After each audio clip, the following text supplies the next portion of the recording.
ధ్యాన మిత్రులందరికీ అభినందనలు. జ్ఞాన జిజ్ఞాసులందరికీ కూడా అభినందనలు. బుద్ధుళ్ళందరికీ కూడా అభినందనలు. మనందరం బుద్ధుళ్ళమా కాదా? పత్రిజీ గారు చాలా క్లియర్గా చెప్పారు, మై డియర్ బుద్ధాస్ అని. రేపు బుద్ధుడి జయంతి, ఒకరోజు ముందర మనం వచ్చాము ఇక్కడికి. ఈవ్ ఆఫ్ బుద్ధ జయంతి అంటే రేపు వచ్చే వాళ్ళందరూ బుద్ధుడు జన్మించిన తర్వాత వస్తున్నారు చూడ్డానికి. కానీ బుద్ధుడికి స్వాగతం, ఈ ప్రపంచంలో స్వాగతం పలకడం కోసం మనం ముందర వచ్చాం. మరి బుద్ధ జయంతి శుభాకాంక్షలు మీ అందరికీ కూడాను. చాలా గొప్ప విశేషం ఏమిటంటే, ఆశ్చర్యం అనిపించే విషయం ఏంటంటే, ఈ భూమి మీద బుద్ధుడు యొక్క విశేషాలు చదువుతూ ఉంటే, ఒక బుద్ధుడు లాంటి మహానుభావుడు రక్తమాంసాల పిండంతో ఈ భూమి మీద నడిచాడు అంటే ఎంతో ఆశ్చర్యం వేస్తుంది. మరి మనందరం కూడాను అలాగే ఉన్నాం కదా. ఏమిటి డిఫరెన్స్ ఏమిటి బుద్ధుడికి మనకి? బుద్ధత్వం ఎలా ఉన్నాం, ఇంకా ఆ బంధంలో నుంచి బుద్ధత్వానికి ఎలా మార్చుకోవాలి అనే దాని గురించి బుద్ధుడు చాలా అద్భుతమైన విషయాలు చెప్పాడు. తన జీవితం మొత్తం కూడాను, తన యొక్క జీవన ప్రయాణంలో ఎన్నో అద్భుతాలు ఆయన ఆవిష్కరించారు. నమస్తే. ఆయన ఇదే రోజు, ఓకేనా? Okay madam. ఇదే రోజు ఆయన జన్మించటం వైశాఖ పౌర్ణమి రోజు, ఇదే రోజు మహాపరినిర్వాణం చెందటము, ఇదే రోజు నిర్యాణము చెందటం కూడాను. 3 సంఘటనలు ఒకే రోజు ఎంచుకున్నారు ఆయన. ఎంత స్వీయ ఇచ్చ ఉంటుందో చూడండి. పత్రిజీ గారు చెప్పే ప్రతి మాటకి వెనకాల ఎంత గొప్ప సిగ్నిఫికెన్స్, ఎంత చక్కటి ఉదాహరణలు, ఎంత అద్భుతమంటే, మనందరం కూడా స్వీయ ఇచ్చతోనే వచ్చిన వాళ్ళం. ఇక్కడ ఎవరూ కూడాను, అందరం మనం స్వీయ ఇచ్చతో వచ్చాము భూమి మీద. ఈ సందర్భంలో ఇలాంటి విషయాలు నేర్చుకుందామని పర్ఫెక్ట్గా స్వీయ ఇచ్చతో వచ్చాం. అలాగే బుద్ధుడు కూడా అలాగే వచ్చాడు. ఒకానొక జన్మలో బుద్ధుడు బుద్ధత్వాన్ని పొందేశాడు. ఇంతకు ముందు జన్మలోనే బుద్ధత్వాన్ని పొందేశాడు ఆయన. కానీ బుద్ధత్వాన్ని పొందాడు కానీ వెళ్ళిపోయినాడు. నేను నేర్చుకున్నాను, నేను తెలుసుకున్నాను అనుకున్నాడు, వెళ్ళిపోయినాడు. కానీ పైకి వెళ్ళిన తర్వాత మాస్టర్స్ అడుగుతారు, నువ్వేం నేర్చుకున్నావు? నేను బలా నేర్చుకున్నాను. ఆ నేర్చుకున్నది ఎవరికైనా చెప్పావా? ఎవరికి చెప్పలేదు. ఎందుకు? వృధా. దీన్నే తీర్థంకర గోత్ర బంధము అంటారని పత్రిజీ గారు తులసీదళం అనే పుస్తకం ఉంటుంది, మీరు చదవండి. తులసీదళం అనే అద్భుతమైన పుస్తకం పత్రిజీ గారు రాసింది. నా ఉద్దేశంలో నాకు తెలిసినంత వరకు encyclopedia of spirituality. Encyclopedia of spirituality మీకు తెలుసు కదా. ఎన్సైక్లోపీడియా ఆఫ్ బ్రిటానికా అని ఉండేది. ఏ విషయం కావాలన్నా అప్పుడు పుస్తకం తెరిచేవాళ్ళం. ఇప్పుడు గూగుల్ తెరుస్తున్నాం, అప్పుడు ఆ పుస్తకం ఓపెన్ చేస్తే అన్ని విషయాలు తెలిసేవి. ప్రపంచంలో ఏ విషయం అందులో ఉంటుంది. అలాంటి స్పిరిచువల్ బుక్, ఆధ్యాత్మికమైన అద్భుతమైన శాస్త్రం తులసీదళం. తులసీదళంలో ఏ భూమి మీదకి వచ్చిన ఏ మహానుభావుడి గురించి చెప్పలేదు చెప్పండి. ఎంతమంది చదివి ఉంటారు తులసీదళం చెప్పండి? అది ఎప్పుడు ప్రతిరోజు చూస్తూ ఉండాలి. ఎవరు చువాంగ్చూ మనకి తెలుసా అండి? కన్ఫ్యూజియస్ మనకి తెలుసా అండి? ఎలాంటి వ్యక్తుల గురించి? రిచర్డ్ బ్యాక్ మనకి ఏమైనా తెలుసా? క్యార్లోస్ క్యాస్టడా మనకి తెలుసా? ఓషో తెలుసా? ఎంతమందిని మనకి పరిచయం చేశారు ఆయన. మరి అలా అందులో బుద్ధుడు గురించి ఎంత అద్భుతమైన అష్టాంగ మార్గం రాశారు, ఆర్య సత్యాలు రాశారు, అందులో బ్రహ్మవిహారాలు రాశారు అందులో. సో ఖచ్చితంగా అలాంటి పుస్తకాలు వాళ్ళు ఎంత పరిశీలించి ఆ జ్ఞానాన్ని ఒక గ్రంథంలో తీసుకొచ్చి పెట్టుంటారు చూడండి. అవునా కాదా? కానీ స్వాధ్యాయం అనేది పక్కన పెట్టేశాం. చాలామంది స్వాధ్యాయం పక్కన పెట్టేశారు. అవునా కదా? నిజంగా మనం మరి పత్రిజీ గారు చెప్పిన ప్రతి పాయింట్ మనం కనుక ఫాలో అయితే, ఒక స్టాచ్యూ పెట్టుకున్నాం, ఒక ఐడల్ ఇక్కడ పెట్టుకున్నాం, కానీ ఆయన చెప్పింది ఫాలో అవుతున్నామా? ఆయన నేను గురువుని కాదనొచ్చు, కానీ ఆయన చెప్పిన మాట మనం వింటున్నాం కాబట్టి ఆయన మనకు గురువే. జిడ్డు కృష్ణమూర్తి గారు ఏమని చెప్పేవాళ్ళు అంటే, నేను ఎవరికి గురువుని కాదు, మీకు మీరే గురువులు అనేవాడు జిడ్డు కృష్ణమూర్తి గారు కూడా. దాన్ని ఓషో ఏమని చెప్పేవాడంటే, ఎవరైతే మీకు మీరే గురువులు అని చెప్పాడో, వీళ్ళు కూడా బయటకు వచ్చి మాకెవరు గురువు లేరు, మాకు మేమే గురువులు అని చెప్పుకుంటూ ఉంటారు మనలాగానే. కానీ మళ్ళీ పరిగెత్తుకుంటూ జిడ్డు కృష్ణమూర్తి దగ్గరికి పరిగెత్తుకుంటూ వెళ్ళేవాళ్ళు ఏదైనా సమస్యలు వస్తే, ఏమన్నా సమాధానాల కోసం. మరి నువ్వు గురువుగా స్వీకరించినట్టే కదా నువ్వు తాపికి పరిగెడుతున్నావు అంటే, నీకు నువ్వే గురువు అయితే నువ్వు ఎందుకు పరిగెడతావు అక్కడికి అని ఓషో ప్రశ్నించేవాడు వాళ్ళని. అలాగే మనం ఆయన గురువు గారు అంటే ఆయన అద్భుతమైనటువంటి ఆయన అంటే మనం అక్కడ ఆగిపోతామేమన్న భయంతో, ఒక శిష్యుడిగా ఆగిపోతామన్న భయంతో, నువ్వు కూడా గురువుగా లఘువుగా ఉండిపోతావేమో, గురువుగా మారరా అని చెప్పేసి ఆయన మనల్ని మోటివేట్ చేశారు. మీకు మీరే గురువులు, మీ శ్వాస మీ గురువు అని. బంధంలోంచి ఎప్పటికైనా చిట్ట చివరి బంధమే గురుబంధము. చెప్పండి సార్, చెప్పండి సార్.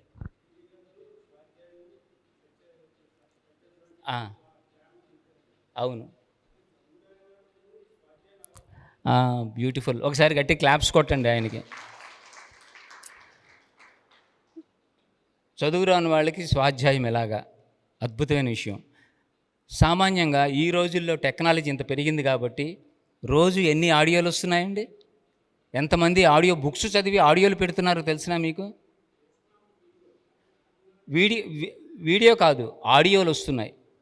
ఆడియో మీరు పెట్టుకొని మీ పని మీరు చూసుకుంటూ కూడా, మీరు వర్క్ చేసుకుంటూ కూడా మీరు హాయిగా వినొచ్చు.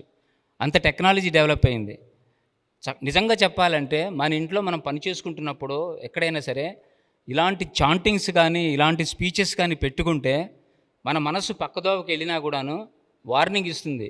నువ్వేం వింటున్నావు, నువ్వేం చేస్తున్నావు, నువ్వు ఎక్కడున్నావు అని వార్నింగ్ ఇస్తుంది.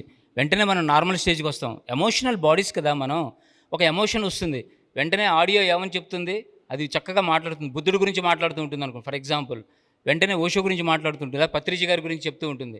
వెంటనే మన ఎమోషన్ డౌన్ అయిపోతుంది. మనం ఏం ఆలోచిస్తున్నాం, మనం ఎలాగున్నాం అని. అవునా కదా? ఈర్ష్య, ద్వేషం, పగ, ప్రతీకారం, ఏర్పాటువాదం మొత్తం తుడిచిపెట్టుకుపోతాయి. ఆడియో వింటూ ఉండాలి ఎప్పుడు. ఆడియో బుక్స్ చదివేవాళ్ళు బుక్స్ చదవండి. అందుకే నేను చెప్తున్నాను, పుస్తకాలు చదవగలిగిన వాళ్ళు పుస్తకాలు చదవండి. ఎంతమంది పుస్తకాలు చదవగలిగే వాళ్ళు చేతులు ఎత్తండి. ఇంతమంది పుస్తకాలు చదవగలిగిన వాళ్ళు ఉన్నారు. మరి ఇంతమంది పుస్తకాలు చదవగలిగిన వాళ్ళు ఉంటే మీరు చదవకపోవటం పాపం అయితే, ఈ చదివింది ఇతరులకు చెప్పకపోవటం మహాపాపం. ఇదే నా శాపం. అర్థమవుతుందా? స్వాధ్యాయం చాలా పత్రిజీ గారిని గురువుగా మనం స్వీకరించినప్పుడు మరి ఆయన చెప్పింది ధ్యానము, స్వాధ్యాయము, సజ్జన సాంగత్యం 3 బ్యాలెన్స్ చేయాలి కదా. వీటిలో ఏ ఒక్క ఎలిమెంట్ తక్కువైనా కూడాను మన ఆధ్యాత్మిక ప్రయాణం ఆగిపోతుంది. ఆధ్యాత్మిక ప్రయాణం పర్ఫెక్ట్గా ఉండాలంటే నాకు రివాల్వర్ ఉంటే చాలంటే మిలిటరీ సైనికుడికి, సోల్జర్కి సరిపోదు. వాడికి కావాల్సిన గ్రెనేడ్స్, AK-47లు మొత్తం అన్ని ఎక్విప్మెంట్ ఉంటేనే వాడు డిఫెన్స్ చేసుకోగలడు, అఫెన్స్ కూడా చేయగలడు. మరి ఏమీ లేకుండా ఏదో వెళ్ళిపోతాను, నేను ధైర్యం ఉంటే చాలు నేను వెళ్ళిపోతాను రొమ్మిరుచుకొని అంటే అవ్వదు కదా. సేమ్ మనం కూడాను ధ్యానము, స్వాధ్యాయము, సజ్జన సాంగత్యము లేకపోతే, ఇది స్పిరిచువాలిటీ అనేది సైక్లింగ్ లాంటిదండి. పెడలింగ్ చేస్తున్నంతసేపు బ్యాలెన్స్ ఉంటుంది, పెడలింగ్ ఆపేస్తే ఏమవుతుంది? పడిపోతాం లేదా? సో ఇది continue process, it's a process. ఏదో కొంతకాలం చేసి ఆగిపోతే నేను బలానా శిఖరానికి చేరుకున్నాను అయిపోయింది నేను అని లేదు అసలు. This process, continue journey, it's a journey, continuous journey. నేను ఇందాక బుద్ధుడి గురించి చెప్పాను. ఆ బుద్ధుడు పైకి వెళ్ళిపోయాడు, బుద్ధత్వాన్ని పొంది చంకలెగరేసుకొని. అక్కడికి వెళ్ళిన తర్వాత వాళ్ళు అడిగారు, ఏం చేసావు? ఏం చేయలేదండి. అప్పుడు మళ్ళీ వెంటనే వాళ్ళు ఏమన్నారంటే, మరి పోయి చెప్పిరా పో, నువ్వు నేర్చుకున్న దానికి వాల్యూ లేదు. నువ్వు నేర్చుకున్నది ఎప్పుడు పరిపూర్ణత అవుతుందో తెలిసినా, ఆ తీర్థ దగ్గర గోత్ర బంధం నుంచి ఎప్పుడు నువ్వు బయటకు వస్తావు తెలుసా? నువ్వు అది ఇతరులకి చెప్పి వాళ్ళని కూడాను ఆ మార్గంలో చేర్చగలిగితేనే. పత్రిజీ గారికి తెలిసిన తర్వాత ఆయన హిమాలయాలకు వెళ్ళిపోయి కూర్చొని ముక్కు మూసుకొని కూర్చోవచ్చు కదా, శ్వాసను గమనిస్తూ. ఇంతమందిని తయారు చేసి ఇలాంటి పిరమిడ్లు కట్టించి ఇంత మోటివేషన్ చేసి ఈ లక్షల మంది జీవితాలు మారిపోయినాయని మేము కథలు వాళ్ళు చెప్తుంటే ఆశ్చర్యం వేస్తుంది. అలాంటి ఎంతోమంది కరుడు కట్టిన ఉగ్రవాదులు లాంటి వాళ్ళు కూడా అద్భుతమైనటువంటి మహానుభావులుగా మారిపోయిన బుద్ధత్వాన్ని పొందిన వాళ్ళని నేను చూశాను పిరమిడ్ స్పిరిచువల్ సొసైటీస్ మూమెంట్లో. మరి అలా మార్చగలిగినవి ఏమిటి ఆ మాటలు, ఏమిటి ఆ చేష్టలు, అవి మనం గమనించాలి. అందుకని స్వాధ్యాయం ఎంత ఇంపార్టెంట్ అంటేనండి, ఇప్పుడు కొంతమంది జీవితాలు ఫణంగా పెట్టి ఒక బుద్ధుడినే మీరు తీసుకోండి. ఇవాళ బుద్ధుడు కాబట్టి బుద్ధుడి గురించి చెప్పుకుందాం. బుద్ధుడికి ఏమి తక్కువ? ఇవాళ రేపో అతనికి పట్టాభిషేకం చేయబోతున్నారు. మరి తండ్రి ముసలివాడు వృద్ధుడైపోయినాడు. అతను రాజకుమారుడు. ఇతను రాజుగా అతను పట్టాభిషేకం చేయిపోస్తున్న తరుణంలో అందమైన భార్య యశోదర ఉండంగా, రాహులుడు అనే కుమారుడు ఉండంగా, ఇన్ని బంధాలు ఉండగా ఎవరక్కడ అంటే 10 మంది వచ్చి చిత్తం మహాప్రభు ఏంటి అని అడుగుతుంటే ఇన్ని సౌకర్యాలు ఉన్న అతను రాజ్యాన్ని వదిలిపెట్టి వెళ్ళిపోయాడు సత్యం తెలుసుకుందామని. అన్ని సౌకర్యాలు ఉంటే మనం వదిలిపెడతామా? ఏ సౌకర్యాలు లేకుండా ఉంటేనే జీవితాన్ని ఈడుస్తాం, అవునా కదా? ఈశ్వరం అంటూ అన్ని సౌకర్యాలు వదిలిపెట్టి సత్యం తెలుసుకుందామని ఆయన బయలుదేరి వెళ్ళాడు. అప్పటికి సత్యం ఉందో లేదో కూడా తెలియదు, మీమాంస. ఇప్పుడు మనకి సత్యం ఏంటో తెలుసు, కానీ వాళ్ళు చెప్పారు కాబట్టి సత్యం ఉందో లేదో తెలుసుకుందామని బయలుదేరి మనమైతే పోస్ట్పోన్ చేస్తాం. ఈ జన్మ బాగుంది కదా, ఈ జన్మ అంతా కంఫర్టబుల్గా ఉంది కదా, వచ్చే జన్మలో చూసుకుందాంలే, ఎందుకు వచ్చింది తలగాని అనుకుంటాం లేదో చెప్పండి. కానీ ఆయన అలా కాకుండా వెంటనే బయలుదేరి సత్యం తెలుసుకొని ఆ సత్యాన్ని 30 సంవత్సరాల వయసులో ఆయనకు వచ్చిన జిజ్ఞాస, ఆయన 6 సంవత్సరాలు ఎంతో కష్టపడి ఎన్నో రకాల ప్రయోగాలు చేసి ఎంతోమంది గురువులు మార్చి చివరికి తనంతట తనకే ఆనాపాన సతి చేసి శ్వాస మీద ధ్యాస పెట్టి గౌతముడు బుద్ధుడుగా మారాడు. మహాపరినిర్వాణం పొంది డిక్లేర్ చేశాడు, నేను ఎన్లైటన్మెంట్ అయ్యాను అని. చూసారా, ఆనాపానసతి అంత గొప్పది, శ్వాస మీద ధ్యాస అంత గొప్పది. ఒక గౌతముడు బుద్ధుడయ్యాడు శ్వాసను గమనించి, మరి మనం ఎందుకు కాకూడదు? అదే పత్రిజీ గారు చెప్తూ ఉంటారు, నువ్వెందుకు కాలేవు, ఒక బుద్ధుడు చేసింది నువ్వెందుకు చేయలేవు, నేను చేసింది నువ్వెందుకు చేయలేవు. పత్రిజీ గారి మోటివేషన్ ఎప్పుడు అంతే, ప్రపంచంలో ఎవడైనా ఒక మానవుడు చేశాడంటే అది మిగతా వాళ్ళు కూడా చెయ్యగలరు అని అర్థం అంటారు ఆయన. అలా ఆయన అవన్నీ తెలుసుకున్న తర్వాత ఆ సత్యాన్ని గ్రంథస్థం చేశారు. గ్రంథస్థం చేసి మన చేతికి ఇచ్చి డైనింగ్ టేబుల్ మీద పెట్టి, అంటే డైనింగ్ టేబుల్ మీద అన్ని వండి వార్చి పెట్టి, తినండ్రా బాబు మీకు విందు ఇచ్చేసాము, మీరేం వండుకోకర్లేదు, కష్టపడక్కర్లేదు, మీరు తినండ్రా ఆరగించండ్రా అంటే కూడాను మనం తినటానికి బద్ధకం వేసి మనం 2 చేతులు వెనక కట్టేసుకొని కూర్చొని ఎవడో వచ్చి రావాలి, ఎవడో తినిపించాలి. అందుకే కదా మాస్టర్ రావాల్సి వస్తుంది. ఎక్కడెక్కడి నుంచో, హైదరాబాద్ నుంచో, వైజాగ్ నుంచో, ఇంకెక్కడి నుంచో మాస్టర్లు ఎందుకు వస్తారు? మనం స్వాధ్యాయం చేయట్లేదు కాబట్టే, అవునా కాదా? మనమే మాస్టర్లు స్వాధ్యాయం చేస్తే మాస్టర్లు ఇక్కడే ఉన్నారు, ఇదంతా మాస్టర్లు కాదేంటి? చెప్పండి సార్. కాబట్టి ఎవరికి ప్రతి ఒక్కళ్ళు, అందుకనే పత్రిజీ గారు ఈరోజు నువ్వు మెడిటేషన్ చేయగానే ఏమనంటారు? Your master.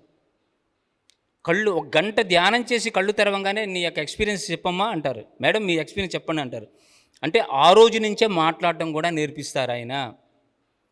ఒకరోజు ఒక జన్మలో ధ్యానం చేసి, ఒక జన్మలో స్వాధ్యాయం చేసి, ఒక జన్మలో సజ్జన సాంగత్యం చేసి, ఇంకో జన్మలో క్లాసులు చెప్పి, మరొక జన్మలో పుస్తకాలు రాసి, ఇన్ని జన్మలు ఎత్తాల్సిన అవసరం ఉందా? పత్రిజీ గారు అందుకే అన్ని టాస్కులు ఇచ్చారు. ఒకే జన్మలో ఎన్ని చేసి అవతల పడే. మరి ఆయన దగ్గరికి వెళ్ళి ముక్తి కావాలి, మోక్షం కావాలని అడుగుతూ ఉంటారు చాలామంది. అడిగేవాళ్ళు లేదా? ఈ జోబులో ఉంటుందా? ఇదిగో నువ్వు తీసుకో, నీకు ముక్తి, ఇదిగో నీకు మోక్షం ఇచ్చేస్తానని జోబులో ఉంటుందండి? ఎలా అడుగుతారండి ఆయన దగ్గరికి వెళ్ళి? అసలు ముక్తి ఎవడైనా ఇచ్చేదా? మనంతా మనం సంపాదించుకునేదా? అదేనా బిరుదా ఇవ్వడానికి? కాదు కదా. కానీ ఎంత మూర్ఖంగా అడిగేవాళ్ళు. ఆయన ఏం అనలేకపోయేవాళ్ళు, నవ్వేవాళ్ళు. నీది ఇదే ఆఖరి జన్మ పోవాయి అనేవాళ్ళు. అంతకంటే ఏం చేయగలరు? నీది ఇదే ఆఖరి జన్మ పోవాయి అనేవాళ్ళు. చాలా జాగ్రత్తగా పరిశీలించి చూసాం మేము పత్రిజీ గారు. ఆయన యొక్క మాటలు ఎంత అద్భుతమో, ఎంత అసలు గ్రేటెస్ట్ అనమాట. అది ఫాలో అయితే చాలు, ఆ స్థితికి మనం వెళ్ళిపోతాం. ఇమిటేషన్. అలా వాళ్ళు గ్రంథస్థం చేసి అలాంటి పుస్తకాలు, నేను ఒక బుద్ధుడి గురించి చెప్పాను, అలా జీవితాలు ఫలంగా పెట్టిన వాళ్ళు ఎంతమంది ఉన్నారు ఆలోచించండి ప్రపంచంలో. వాళ్ళందరూ అంత అద్భుతమైన పుస్తకాలు రాసి వాళ్ళ ఎక్స్పీరియన్సెస్ వాళ్ళందరూ మనం ముందర పెడితే, మనం అవన్నీ చూసుకోక, అవన్నీ చదవక, అవన్నీ మాట్లాడక, ఏదో ఎలాగవుతుందంటే మనకి తూతూ మంత్రాలు అలవాటు. ఏం అలవాటు అండి? గట్టిగా చెప్పండి. బ్రేక్ఫాస్ట్ చేశారా? వీళ్ళందరూ బ్రేక్ఫాస్ట్ పెట్టారా మేడం? ఎక్కువన్నా తిని ఉంటారు, అసలు తినకుండా ఉండి ఉంటారు. తినకపోయినా మాట రాదు, ఎక్కువ తిన్నా మాట రాదు. ఎక్కువేనా? తూతూ మంత్రాలుగా చేసామా లేదా? గట్టి మీరు ఒప్పుకోవడానికి మీ మనసు ఒప్పట్లేదు. మీరు పూజలు భక్తిభావంతో చేశారా? మీరు పూజలు చేసిన, యజ్ఞాలు చేసిన, యాగాలు చేసిన, వ్రతాలు చేసిన, తీర్థయాత్రలు చేసిన, ఎలా చేశారు సార్? భక్తితో చేశారా, తూతూ మంత్రాలుగా చేశారా? భక్తిభావంతో చేస్తే మీరందరూ మీరాబాయిలు అయిపోయేవాళ్ళు. మేమందరం అన్నమయ్యలు త్యాగాయలు అయిపోయేవాళ్ళం. ఇక్కడెందుకు కూర్చుంటాం సార్? అవునా కాదా? మనంతా తూతూ మంత్రాలుగా చేసాం అంతే. ఏవో కోరికలతో, ఏవో మన కారణాలు మనకు బోల్డని ఉంటాయి, భయాలు, కారణాలు ఎన్నో ఉంటాయి, కోరికలు, వాటితో చేసుకుంటాం ఇప్పటిదాకా. శుక్లాం భరతరం విష్ణు శశివర్ణం చతుర్భుజం, తలిపేంట్రా దీపం ఆరిపోతుందిరా అన్నామా లేదా? శుక్లాం భరతరం అనే శ్లోకంలో తలిపేంట్రా దీపం ఆరిపోతుందిరా అంటే దాని అర్థం ఎంత భయంకరంగా మారుతుందండి. నీ అటెన్షన్ దేవుడి మీద ఉందా? నీ అటెన్షన్ గాలి మీద ఉందా? ఇప్పుడు మనం ఇక్కడ వెలిగిస్తూ మన అటెన్షన్ అంతా ఫ్యాన్ల మీద, గాలి మీదే ఉంది కదా. అలాగే చేసాం పూజలు, కర్మకాండాలు చేసాం. ఏం చేసాం మనం? కేవలం కర్మకాండాలు చేసాం. ఈశాన్యం మూల దేవుణ్ణి పెట్టాం. ఎందుకని ఈశాన్యం మూల దేవుణ్ణి పెట్టాం? ఏ నైరుతిలో లేడా? వాయువ్యంలో లేడా? ఆగ్నేయంలో ఉండడా? అంటే నా అనుమానం, నేను అడుగుతున్నా మిమ్మల్ని, ఎక్కడ లేడు చెప్పండి? భగవంతుడు అన్ని చోట్ల ఉన్నాడు లేదా? ఇందుగలడు అందులేడని సందేహములదు చక్రి సర్వోపగతుడు ఎందెందు వెతికినా అందందే కలడు అన్నారా లేదా? అది వాస్తుకు సంబంధించింది, మన సబ్జెక్ట్ ఇప్పుడు అది కాదు. ఏదో కార్నర్లో పెట్టాలి కదా. ఇప్పుడు ఏ మనిషి అయినా మనం ఇసుగిస్తుంటే మనం ఏం చేస్తాం? నువ్వు ఒక కార్నర్లో ఉండరా బాబు, don't put me in corner అని అంటాం, అంటే నన్ను ఇబ్బంది పెట్టక అని. కార్నర్లో ఉన్నవాడు అటు ఇటు కదలలేడు కదా. చెస్లో కూడాను ఒక కార్నర్లో రాజు చేరిపోయాడు అనుకో, వాడు ఇంకా అటు ఇటు కదలకుండా వాడిని బంధించేయచ్చు. కార్నర్లో పెట్టడం అంటే ఏంటంటే, బాబు నువ్వు అక్కడే ఉండు. నేను పరిశోధించింది చెప్తున్నానండి. ఇక ఇందులో ఎగతాళి చేయటం, ఎటకారాలు ఏముండవు. బాబు నువ్వు అక్కడే ఉండు, నువ్వు అక్కడుంటే మాకు సేఫ్టీ. మాకు అవసరమైనప్పుడు, మాకు కోరికలు కలిగినప్పుడు, మాకు భయం వేసినప్పుడు మేము వస్తాము నీ దగ్గరకు వచ్చి మా బాధలు, మా కష్టాలు చెప్పుకుంటాము. అయిపోగానే తలుపేసేసి యువతలకు వచ్చేస్తాం. నువ్వు ఇటు రాక, నువ్వు ఇటు వస్తే మాకు ప్రమాదం. ఎందుకంటే మేము యువతలు చేయాల్సిన పనులు చాలా ఉన్నాయి, అవి నువ్వు చూసావంటే కష్టమవుతుంది. అర్థమవుతుందా మీకు? సో నువ్వు అక్కడుంటే మాకు సేఫ్టీ. కానీ you are under CC camera surveillance అని అన్నారనుకోండి, సీసీ కెమెరాలు తిరుగుతున్నాయి, మీరు జాగ్రత్తగా ఉండండి అని అక్కడ బోర్డు ఉందనుకోండి, మనం ఇలాగే కూర్చుంటాం. అవునా కాదా? కెమెరా ముందర కదలలేం. కెమెరా లేవనుకోండి, గోళ్ళు గిల్లుకోవచ్చు, జుట్టు గోక్కోవచ్చు, ఏదైనా చేయొచ్చు, మన ఇష్టం వచ్చినట్టు ఉంటాం. అవునా? భగవంతుడు లేకపోతే 2 కళ్ళు ఎప్పుడు మిమ్మల్ని అబ్జర్వ్ చేస్తున్నాయి అంటే మనం ఏం చేయలేం, కదలలేం, మాట్లాడలేం, స్నానం కూడా చేయలేం. 2 కళ్ళు మిమ్మల్ని ఎప్పుడు అబ్జర్వ్ చేస్తున్నాయంటే ఎంత డిస్కంఫర్టబుల్గా ఉంటుంది, ఎంత అసౌకర్యంగా ఉంటుంది ఆలోచించండి. ఎవ్వరూ చూడట్లేదు. ఇందుగలడు అందులేడని అణువణువును వెలిసిన దేవా అంటాం, కానీ ఇక్కడ దేవుడు లేడనుకుంటాం. మనం ఏమనుకుంటాం? ఇక్కడ దేవుడు లేడనుకుంటాం. మనం చేస్తున్నప్పుడు, మనం మాట్లాడుతున్నప్పుడు ఇక్కడ దేవుడు లేడులే అనుకుంటాం. అది పరిస్థితి. ఏ పనైనా చేయగలుగుతాం, కానీ ఉన్నాడనుకుంటే మంచి పనులు చేయగలుగుతాం. దైవత్వం వస్తుంది, దైవీ గుణాలు వస్తాయి, దైవంలాగా మాట్లాడతాం, దైవ గుణాలు వచ్చేస్తాయి. అప్పుడు నిరంతరం అది తెలుసుకోగలిగితే, అణువున వెలసిన దేవ అనేది కనుక తెలుసుకోగలిగితే, ప్రతి అణువులోనూ ఆయన ఉంటే మీలో లేడా, నాలో లేడా? మనందరం అణువులతోనే తయారు చేయబడ్డాం. ఎక్కడ గ్యాప్ ఉందో ఆలోచించండి. మొత్తం అణువులతో నిండిపోయి ఉన్నాం. మీలో దేవుడు ఉన్నాడు, నాలో దేవుడు ఉన్నాడు, మన మధ్యలో కూడా ఉన్నాడు. మనం ఏమనుకుంటాం? ఈ మధ్యలో ఏమీ లేదనుకుంటాం. ఈ మధ్యలో కూడాను ఎక్కడైనా మీకు శూన్యం ఉందా? శూన్యం అనేది ఎక్కడైనా ఉందా? ఎక్కడా లేదు శూన్యం. నీ కంటికి కనిపించకపోవచ్చు, నీ చెవులకి వినిపించకపోవచ్చు, కానీ ఎన్నో శక్తులు ఉన్నాయి. ఈరోజు సైన్స్ ఏం చెప్తోందంటే, నువ్వు ఏవైతే చూస్తున్నావో, ఈ బిల్డింగ్స్ కావచ్చు, ఈ మనుషులు కావచ్చు, ఈ కుర్చీలు కావచ్చు, ఈ స్టేజీ కావచ్చు, ఈ భౌతికమైనటువంటి పదార్థాలు ఏవైతే నువ్వు చూస్తున్నావో అది కేవలం 0.5%. ఎంతండి అది? 0.5% మాత్రమే నువ్వు చూడగలుగుతున్నావు. రిమైనింగ్ 99.5% ఏదైతే ఉందో అవి నీ కళ్ళకు కనబడవు, నీ చెవులకి వినపడవు. అంటే 99.5% ఏవైతే మన చుట్టూ ఉన్నాయో వాటిని మనం చూడలేకపోతున్నాం. అగోచరంగా ఉన్నాయి, అదృశ్యంగా ఉన్నాయి, సటిల్ ఉన్నాయి. సటిల్ ఫోర్సెస్ అంటారు వాటిని, సటిల్ ఎనర్జీస్. కేవలం 0.5% ఏదైతే మనం చూస్తున్నామో అదే సత్యం అనుకొని దాంతోనే పోరాడతాం మనం. ఎస్, ఇదే సత్యము, నేను చూశానే, నేను చెందానే, నాకు తెలుసోయ్ అంటామా లేదా? అంటే ఎంత అణవేరుగా ఉన్నామో చూడండి, మనం ఎరుక లేకుండా ఉన్నామో చూడండి. మనకి చెవులకి వినపడవు, కళ్ళకు కనబడవు. మన విజువల్ స్పెక్ట్రమ్ చాలా తక్కువ. చీకట్లో మనం ఏం చూడలేము. వెలుతురు ఉంటేనే ఆ వెలుతురు రిఫ్లెక్షనే మనం చూస్తున్నాం. మనం చూసేవన్నీ కూడాను రిఫ్లెక్షన్ ఆఫ్ ఆబ్జెక్ట్స్ కదా, రిఫ్లెక్షన్ చూస్తున్నాం. అదే లైట్ లేకపోతే ఆబ్జెక్ట్ కనపడదు మనకి.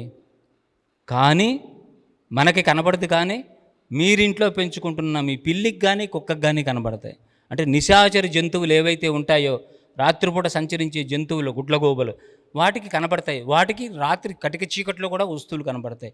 ఎలా కనపడతాయి అంటే వాటికి కోన్స్ అని ఉంటాయి. వాటి యొక్క ఆల్ట్రా ఇన్ఫ్రారెడ్ రేస్ని అవి చూడగలుగుతాయి. ఏం చూడగలుగుతాయి? ఇన్ఫ్రారెడ్ రేస్ అని ఒక గాగుల్స్ ఉంటాయి. అవి పెట్టుకుంటే మనకు కూడా చీకట్లో కనబడుతుంది. యుద్ధం చేసే సోల్జర్స్కి అవే ఇస్తారు, లేకపోతే అవతల ఎవడొస్తున్నాడో తెలియదు కదా. సో ఇప్పుడు మనం ఇన్స్ట్రుమెంట్ పెట్టుకోవాల్సి వస్తుంది. అంటే మన విజువల్ స్పెక్ట్రము చీకటిలో చూడలేదు, కానీ చీకటిలో చూడగల కెపాసిటీ కొన్నిటికి ఉంది. అంత మాత్రాన ఆ చీకట్లో ఆ వస్తువు లేదని చెప్పగలుగుతావు నువ్వు? లైట్ వేయగానే కనబడుతోంది, లైట్ తీయగానే అక్కడ ఏం లేదంటావా? సో ఇప్పుడు నేను ఎందుకు చెప్తున్నా అంటే మన యొక్క స్థితి చాలా పరిమితమైనది, చాలా చాలా తక్కువ స్థితి మనది. మన ఫ్రీక్వెన్సీ చాలా తక్కువ స్థితి. ఇలాంటి తక్కువ స్థితిలో మనం ఉండి మన ఫ్రీక్వెన్సీ, మన యొక్క పంచేంద్రియాలు కావచ్చు, జ్ఞానేంద్రియాలు కావచ్చు, మన సెన్సెస్ ఏవైతే ఉన్నాయో 5 సెన్సెస్ అవి చాలా పరిమితిలో ఉన్నాయి. ఆ పరిమితిలో ఉన్న వాటిని చూసుకొని ఇదే సత్యమని మనం అనుకుంటున్నాము. అక్కడే మనం ఆధ్యాత్మికంగా తప్పుదోవలోకి వెళ్ళిపోతున్నాం. అందుకనే పత్రిజీ గారు 2012లో ఒకసారి ఎక్కడో మేము గెట్ టుగెదర్ మీటింగ్ జరిగినప్పుడు, ప్రకృతి వ్యాలీ కావచ్చు, ఎక్కడో నాకు గుర్తులేదు, బెంగళూరులోనో పిరమిడ్ వ్యాలీలోనో, అలా కూర్చొని సంభాషించుకునే అవకాశం వచ్చింది, అద్భుతమైన అవకాశం. అప్పుడు వారు ఒక మాట చెప్పారు, సెటిల్ ఫోర్సెస్ గురించి మీరు ఇంకా రీసెర్చ్ చేయండి అన్నారు. సెటిల్ ఫోర్సెస్ అంటే ఏవైతే మన కంటికి కనిపించే అగమ్య గోచరంగా ఉంటాయో, గుహ్యముగా ఉంటాయో, అంటే కంటికి కనిపించినాయి. మాస్టర్స్ ఇప్పుడు మనం ఏమనుకుంటాం, ఇక్కడ ఎంతమంది ఉన్నారంటే మీరు టకటక లెక్క పెట్టేసి ఇంతమంది ఉన్నారు సార్ అని భౌతిక శరీరాలు లెక్క పెట్టి చెప్తారు, అవునా కదా? కానీ మీరు రాకముందు, నేను రాకముందు, మన ఎవరు రాకముందే ఇక్కడికి మాస్టర్స్ వచ్చి ఉంటారు. తెలిసినా మీకు? ఆస్ట్రల్ మాస్టర్స్ ఇక్కడ ఉంటారు ఖచ్చితంగా. ఆ ఆస్ట్రల్ మాస్టర్స్ ఇక్కడికి రాకపోతే, వాళ్ళ ప్రణాళిక లేకపోతే మనం ఏమనుకుంటాం అంటే నా ప్రణాళిక, ఫోన్ చేశారు సూరారెడ్డి గారు, ఓకే అన్నాను, నేను వచ్చాను. సూరారెడ్డి గారు నేను పిలిచాను, ఆయన వచ్చాడు, ఇది మా ప్రణాళిక అనుకుంటాం. మాది కాదు. ఆయనకి ఫోన్ చేయమని, నాకు ఫోన్ చేయమని ఆ యొక్క మోటివేషన్ ఎవరిచ్చి ఉంటారు? ఆలోచన ఎవరికి వచ్చి ఉంటుంది? మాస్టర్స్ ద్వారా వచ్చి ఉంటుంది. మీకు అర్థమవుతుందా? సెటిల్ ఫోర్సెస్ ఎలాగుంటాయి చెప్తున్నాను. ఆయన నాకు ఫోన్ చేసిన తర్వాత, నాకు నిజానికి ఈరోజు విజయనగరంలో ఉంది, కానీ నేను అది క్యాన్సిల్ చేసుకొని ఇక్కడ పేరవరం అంటే ఇది మనకి అద్భుతమైనటువంటి క్షేత్రం ఇది. ఇక్కడికి నేను ప్రిఫరెన్స్ ఇచ్చాను అంటే నేను ఇక్కడికి రావడానికి ఇష్టపడ్డాను. నన్ను ప్రేరణ కల్పించింది ఏ ఆస్ట్రల్ ఎనర్జీనో, అవునా కాదా? సో ఇలా మనకి తెలియకుండానే మన ఎనర్జీస్, మన ఆస్ట్రల్ ఎనర్జీస్ మనల్ని ముందరికి తీసుకెళ్ళడం జరుగుతుంటుంది. కాబట్టి ఇక్కడ మన కంటికి కనిపించకుండానే మాస్టర్స్ ఉంటారు. వాళ్ళ ప్రణాళిక ప్రకారమే ఎవరైతే దానికి సిద్ధపడి యాక్సెప్టెన్స్ చేస్తారో, నేను చెయ్యాలనుకుంటున్నాను, వాళ్ళు వచ్చేస్తారు ఇక్కడ వర్క్ చేయడానికి. బాబురావు గారు వైజాగ్లో ఉండేవాళ్ళు, ఆయన ఫ్యామిలీతో సహా ఇక్కడ ఎందుకు షిఫ్ట్ అయ్యారు? ఎంత ఆశ్చర్యం అనిపించింది నాకు. ఎవరైనా బిజినెస్ కోసం షిఫ్ట్ అవుతారు, జాబ్ ట్రాన్స్ఫర్ అయితే జాబ్ కోసం షిఫ్ట్ అవుతారు, కానీ సర్వీస్ చేయాలని షిఫ్ట్ అవ్వడం అంటే ఒకసారి గట్టి క్లాప్స్ కొట్టుకుందాం బాబురావు గారికి. ఫ్యామిలీ సర్వీస్ చేయాలని షిఫ్ట్ అవ్వడం అంటే అది ఎవరి ప్రేరణ? ఆలోచించండి. ఆ ప్రేరణ చాలా ఇంపార్టెంట్. ఆ ప్రేరణ ఎవరిస్తున్నారు? మనం అనుకుంటాం మనమే చేసేస్తున్నాం, మనకే ఆలోచనలు వస్తున్నాయి, అంతా నాది అనుకుంటూ ఉంటాం. ఎస్, నువ్వు నీ గొప్పతనం ఎంతవరకు అంటే, ఏ సెటిల్ ఫోర్సెస్ అయితే ఉన్నాయో, ఏ ఆస్ట్రల్ మాస్టర్స్ ఎవరైతే ఉన్నారో వాళ్ళందరూ నీ చేత చేయించడానికి నిన్ను ఎంచుకున్నారు, చూసావా? అదే నీ గొప్పతనం. దానికి నీవు యోగ్యత, దానికి నువ్వు అర్హత సాధించావు. నువ్వు అంతే. నిజ జీవితంలో కూడా అలాగే చేయాలి. ఇందాక చెప్పాను, మళ్ళీ ఈశాన్య మూలకి వెళ్దాం ఒకసారి. ఈశాన్య మూలకి వెళ్ళి మరి ఏం చెప్పేవాళ్ళు మీరు? ఎంతసేపటికి కోరికలు చిట్టా ఉంటుంది, అవునా? ఈ చిట్టా మొత్తం చదివి ఏం చేస్తాము? ఇదంతా అయిపోతే, పోయిన సంవత్సరం ఇచ్చిన ఇవే ఇంతవరకు రెజల్యూషన్స్ ఇంతవరకు కాలేదు స్వామి, ఏమిటి మీ పరిస్థితి ఏంటి? దేవుడితో మనం లావాదేవీలు, ట్రాన్సాక్షన్స్ నీ వల్ల అవుతుందా కాదా చెప్పు. నీ వల్ల కాకపోతే మాకు చాలామంది ఇంకా ఉన్నారు ముక్కోటి దేవతలు, బోర్డు మార్చేస్తాం అని అంటారా లేదా? బోర్డు కూడా మార్చేస్తారు, బ్యాడ్జీ మార్చేస్తారు. కాబట్టి అలా మనం ఎలాగైతే బోర్డు మారుస్తామో చూస్తారు, ఎంత తూతు మంత్రాలుగా మనం చేస్తున్నామో. అంటే మనకి భక్తి లేదు, ఎటువంటి ఇంటెన్షన్ కూడా లేదు మనలో మారాలని. ఎంతసేపటికి మన కష్టాలు, బాధలు, దుఃఖాలు ఇవి పోవాలని ఆలోచిస్తాం. కానీ బుద్ధుడు అక్కడ చెప్పాడు, ఏమని చెప్పాడు? ఆయన ఒకటే కనిపెట్టాడు. ఆయనకి సత్యం వైపు తీసుకెళ్ళిన విషయం ఏమిటి అంటే, ఆయన చూస్తే ప్రపంచం అంతా దుఃఖంగానే ఉంది, చూశాడు. వీటిల్నే ఆర్య సత్యాలు అంటారు. 4 నోబెల్ ట్రూత్స్. అంతటా దుఃఖం ఉంది. ఇక్కడ ఎవరైనా సంతోషంగా ఉన్నారా? నిజంగా గుండెల మీద చేసి చెప్పుకుందాం, 100కి 100% నేను బ్లిస్ఫుల్. ఆనందం అనేది పక్కన పెడదాం, ఆనందం గురించి కూడా మాట్లాడుకోవద్దు, అది చాలా దూరం. సంతోషము. ఇంటి దగ్గర ఉన్నప్పుడు ఎన్నో బాధలు ఉంటాయి, ఎన్నో కష్టాలు ఉంటాయి, ఎన్నో ప్రాబ్లమ్స్ ఉంటాయి, ఎంతో ఫైనాన్షియల్ అది ఇది ఉంటాయా లేదా? అవి తీర్థయాత్రలకు వచ్చినప్పుడు, లేకపోతే ఇలాంటి చోట్లకు వచ్చినప్పుడు వాటిని పక్కకు తోసేయాలా లేదా? వాటిని మోస్తూనే ఉంటాం కదా. అయినా మోస్తున్నావా లేదా? చెప్పండి, మోస్తున్నారా లేదా? మీరు చెప్పులు ఎక్కడ విడిచిపెట్టారు? బయట విడిచిపెట్టారు కదా. చూసి అంత షార్ప్గా టక్కని చెప్పింది ఆవిడకి డౌట్ కూడా వచ్చి ఉంటుంది, ఉన్నాయో లేదో అని. బయట చెప్పులు వదిలిపెట్టారు కదా. మీరు ఎక్కడైతే చెప్పులు వదిలిపెట్టారో అక్కడే మీ కష్టాలు, బాధలు అనే వాటిని కూడా మూట కట్టేసి అక్కడే పడేసి వచ్చేయాలి ఇక్కడికి. కావాలంటే వెళ్ళేటప్పుడు ఎవరి మూట వాళ్ళు తీసుకెళ్ళిపోండి, మళ్ళీ వద్దండి. అర్థమైందా? ఎవడి మూట వాళ్ళు తీసుకెళ్ళిపోండి. కానీ ఇక్కడికి వచ్చేటప్పుడు మాత్రం ఆ మూటలు అక్కడ పడేసి వెళ్ళాలి. ఏ ఒక్కళ్ళు డిస్టర్బెన్స్గా ఆలోచిస్తున్నా, ఏ ఒక్కళ్ళు పరిస్థితి disturbance, thought is nothing but an electromagnetic wave. ఆలోచన అనేది ఒక ఎలక్ట్రోమాగ్నెటిక్ వేవ్.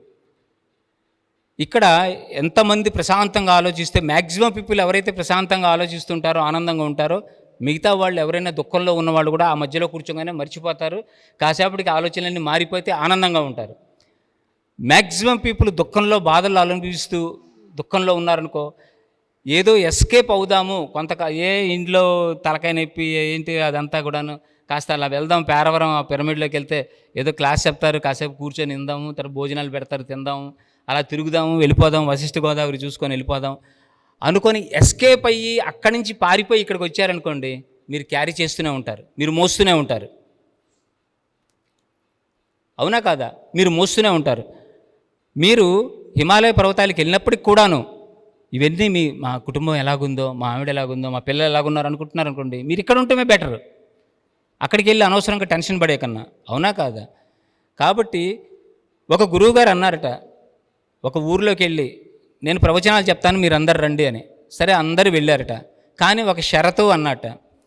ఏమని షరతు పెట్టాడంటే ఆయన, మీ యొక్క కష్టాలు, బాధలన్నీ మూటలు కట్టేసి అక్కడ పడేసేసి బయట లోపలికి రండి, నేను క్లాస్ అంతా అయిపోయిన తర్వాత, ప్రవచనాలు అయిపోయిన తర్వాత మీరు వెళ్ళండి, కానీ మీరు బయటికి వెళ్ళి మీరు మీ మూట తీసుకెళ్ళకండి, వేరే వాడి మూట, మీకు ఇష్టం వచ్చిన మూటలు తీసుకెళ్ళిపోండి. ఎవరి మూటలు వాళ్ళు తీసుకోవద్దు, మీకు ఏది ఇష్టమైతే ఆ మూట తీసుకెళ్ళండి అన్నారట. సరే ప్రవచనాలు అన్నీ అయిపోయిన తర్వాత బయటికి వెళ్ళారట. అందరూ చూసి మూట విప్పదీసి చూస్తున్నారట. బాబోయ్ ఇది ఇంత భయంకరంగా ఉంది, బాబోయ్ ఇంత భయంకరంగా ఉంది, బాబోయ్ ఇంత భయంకరంగా ఉంది, ఇంతకంటే భయంకరంగా ఉంది బాబు, నా మూటే బెటర్ రా బాబు అని చెప్పి ఎవడి మూట ఆడు తీసుకెళ్ళాట. అర్థమైందా? ఎవడి మూట ఆడే తీసుకెళ్ళాడు. మనం అనుకుంటాం మనకే కష్టాలు ఉన్నాయి, మనకే బాధలు ఉన్నాయని ప్రతివాడు అనుకుంటాడు. నా బాధలు, నా కష్టాలు ఎవడికి లేవండి ఈ ప్రపంచంలో, నాలాంటి జీవితం ఎవడికి అక్కర్లేదండి అంటాడా లేదా?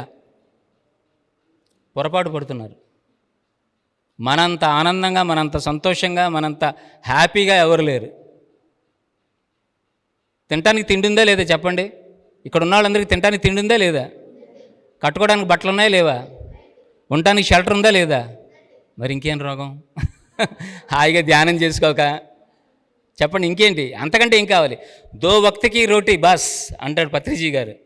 దో వక్తికి రోటీ, 2 పూట తినటానికి తిండి ఉంటే ఒక రొట్టె, దాంట్లో ఆవకాయ బద్ద చాలు, ధ్యానం చేసుకోరా అనేవాళ్ళు ఆయన.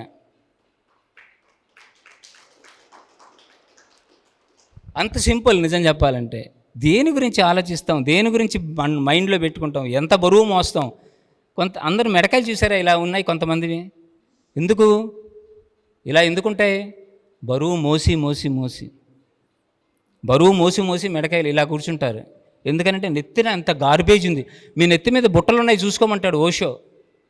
మీ నెత్తి మీద గంపలు ఉన్నాయి, ఒక్కొక్క గంప మీద గార్బేజీ చెత్త ఉంది. ఆ చెత్త ఇసిరి నేలకేసి కొట్టండ్రా బాబు ఇప్పుడే ఈ క్షణమే అంటాడు ఆయన.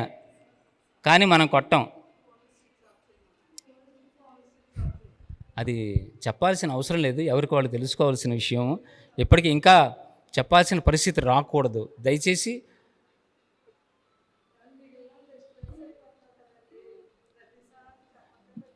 మీ సైలెంట్ మోడ్లో పెట్టుకోండి. ఒకవేళ అటెండ్ కావాల్సి వస్తే బయటికి వెళ్ళి మీరు మాట్లాడి రావచ్చు అర్జెంట్ అయితే. ఎందుకంటే ఇక్కడ క్లాస్ చెప్పేది ఎవరో తెలిసినా నేను కాదు. ఏదో మొదలు పెడతాం, స్టార్టింగ్ మాత్రం మాదే ఉంటుంది. ఏదో మొదలు పెట్టాలి, ధ్యాన మిత్రులందరికీ అభినందనలు. ఇది ఎందుకు చెప్తాము? ఇది స్టార్టింగ్, మిషన్ స్టార్ట్ చేసినట్టు. మాస్టర్స్తో ఫ్లో వస్తుంది, ఏది చెప్పాలో ఏదో తెలుస్తుంది. ఫ్లో ఆగిపోతే మళ్ళీ నేను మొదలు పెట్టాలి, అసందర్భంగా ఉంటుంది. ఫ్లో ఆగిపోయింది. ఇప్పుడు నేను ఎక్కడ మొదలు పెడతాను? మళ్ళీ ఏదో అసందర్భంగా ఏదో మొదలు పెడితే మళ్ళీ ఫ్లో ఎప్పటికో కలుస్తుంది.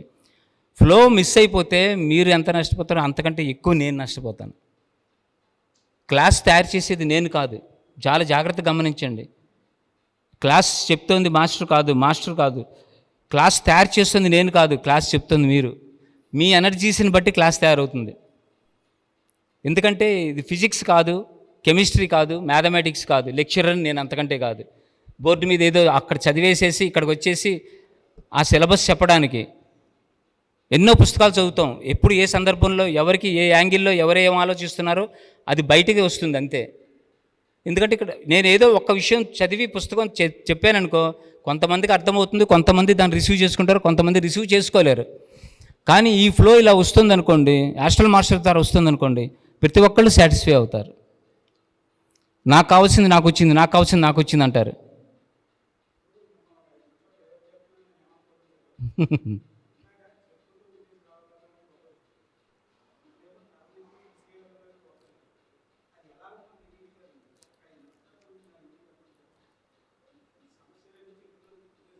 అవును,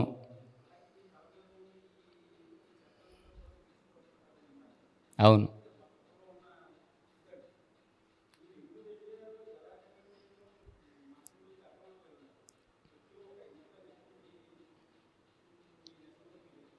అలాగే అది అది మీ వల్ల ఏంటి, మా వల్లే కావట్లేదు. మీకు ఇక్కడ రమణ మహర్షి గారి గురించి చెప్తాను. రమణ మహర్షి గారు 9-10 సంవత్సరాల వయసులో ఆయన విపరీతమైన ఫీవర్ రావటం వల్ల ఆయన పడుకొని ఉంటే సూక్ష్మ శరీరం బయటికి వచ్చింది. సూక్ష్మ శరీరం బయటికి వచ్చి ఇలా వచ్చి చూసుకున్నాడు. ఆయన బాడీ అక్కడ ఉంది, ఫిజికల్ బాడీ.